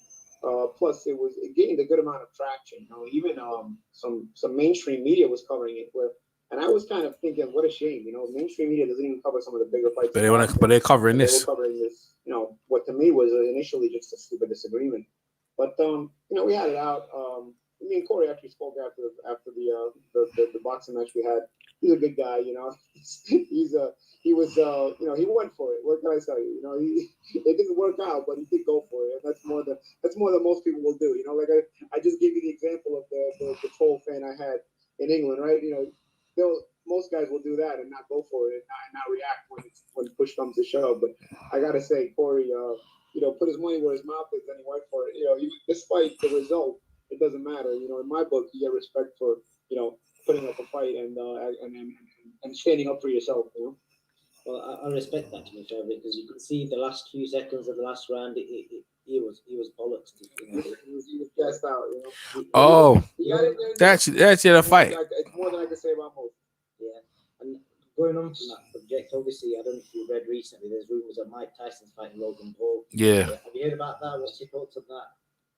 I just heard about that yesterday. I don't know. You know, I don't have really a problem with it. I mean, if Mike wants to do this and they pay him and they can make him a good amount of money, especially at his age, I don't think it's a real risk. I don't think Logan is going to be a risk to Mike. You know, matter of fact, I still think even despite Mike's age, I think it's a risk to Logan more than Mike. You know, well, funny, I know Logan's trainer. It's funny because I know him for years, and he's Milton from New York. He was in the amateur scene when I was in the amateur scene in New York, and he used to have some really good fighters. And now he's out on the West Coast. He's called Milton from Supreme Team, but his team was called Supreme Team, and he always used to make everybody box lefty. You know, he was always a big trash talker. So I go back with him a long way, and it's funny now. It's nice. It's funny to see him training Logan and doing well. So I was happy for him. He was actually at my celebrity fight. You know, so you know what? I didn't even know. So Paulie had a celebrity fight. Let me see. Paulie. Who did he face, man? The TikToker. Shit, I didn't even see that. Shit. Oh, cool. His name's Corey B.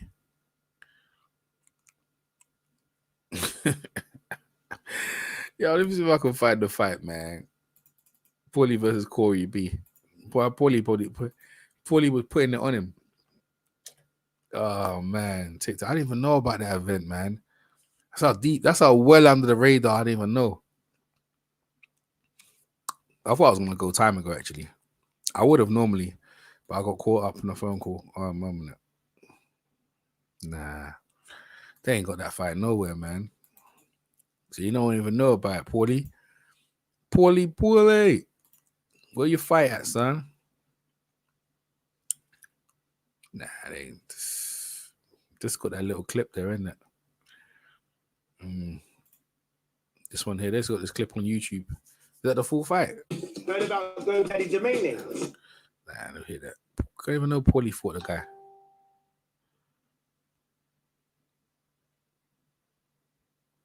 Oh, here we go. Oh, is this the fight? It's only about 1 minute and something. That's a good camera, you know. Paulie's flurrying him. Yeah. behind the jab. Good straight body to the body.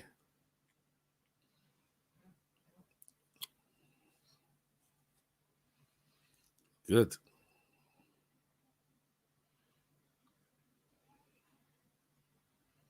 Paulie walking him down. The good jab. Good left hook. Paulie's beating him up, man. Jacked his jaw, man. Surely Paulie's just pot shotting him now. Hands down. Yeah. Oh, Paulie's just working him. Good flurry. Paulie's doing that. Paulie's just clowning him now, man. Oh, straight right. Oh, Paulie's punishing him, man. You know what? She's actually trying, you know. He's actually trying. Yeah, Paulie was right. I'm gonna give him credit. He's actually trying. You can see, look, he's tired, man. Yeah, he's done. Yeah, he's done. Good body shot. Yo, Paulie's just teeing off on him. See, he's got good body shot again. Straight right. He's gonna go for the head in a sec. Straight body to the head. Paulie's just beating him up, man. You crazy getting there, good Paulie. Yo, okay, bro. Paulie beat up most people, man. So former 2-weight world champion. Yeah, the guys, Paulie's just clowning him. Oh, you know what? To teach them, he just taught the kid a lesson. Yeah, that's it. Yo, show respect. Yeah, Corey B. Yo, yeah, Paulie's all right, man. He's all right, people, you know? He's all right, people. Yo, Paulie just gave a nice little slapping, you know? That's cool, man. That's cool. All right. Anyway, I'm done, man. Where's any more comments? No one's here. Yo, shout out to Claressa Shields. She gonna bounce back like a real champ. And she learned. You can always lose for nothing. By the way, actually, let me this is actually Thingy Jake, what's her name again? Thingy Cruz has actually replied back to what's her name? Replied back to the let's see. Reply back to the Jake Paul comment. Oh, she got where when you fight a real active elite boxer, then you can talk, yeah. But until then, take your out of your bunch. Oh man, take your pants out of your bunch. You're more emotional than a ATP. Real winner, champ. Yeah, take it L. Yeah. And a lesson, Claressa Shields is greater than you will ever be. You're an embarrassment, and you know your wife's sis. What's that? I don't know what that means. This is one with Claressa Shields because I know she got problem with Showtime. I know she has. Unlike Jake, yeah, I fought a real MMA fighter. He has yet to face a real boxer in boxing. Yeah, but Showtime will still back him though. Oh dear. Well, it's true though. Yeah, I lost split decision. I didn't get my ass whipped. Yeah, I also improved. I am going to do. What's it? All I'm going to do is go back to the drawing board and keep learning. Oh, she's going back at it. No one said this journey was going to be easy. MMA is a new to me. Yeah, okay. I'm fighting on a world stage after only 9 months of training. Yeah, no one told you to go over there though, did they? This is funny. She's responding to Jake Paul's comment. You come running when I lose a split decision in a while, yeah. New world MMA, but never even once said congrats on all that I've done and aspired to do. Two things that remain, Jake. I'm still better than you, and you won't accomplish 10% of what I have in boxing or life. Ooh, harsh words by Claressa Shields. Well, yeah, Jake upset in a minute. Everyone else giving Claressa Shields up for Jake Paul, but you know they have backing words. Who do you think would win that fight between Jake Paul and Claressa Shields? Would you want to see it? Hell no. I think Claressa would beat the shit out of him. She'd make more money fighting him than anything else. But then how can he win, man? Hitting her in the face. It's not a good look. Anyway, I'm EJ Boxing Live. Hope you enjoyed. Sorry about I was off for a bit. Big shout out to my man Outlaw Pugilist and Ronnie Finkley, and shout out to Rob Gutty. Them guys holding down the show. Take care, guys. Peace.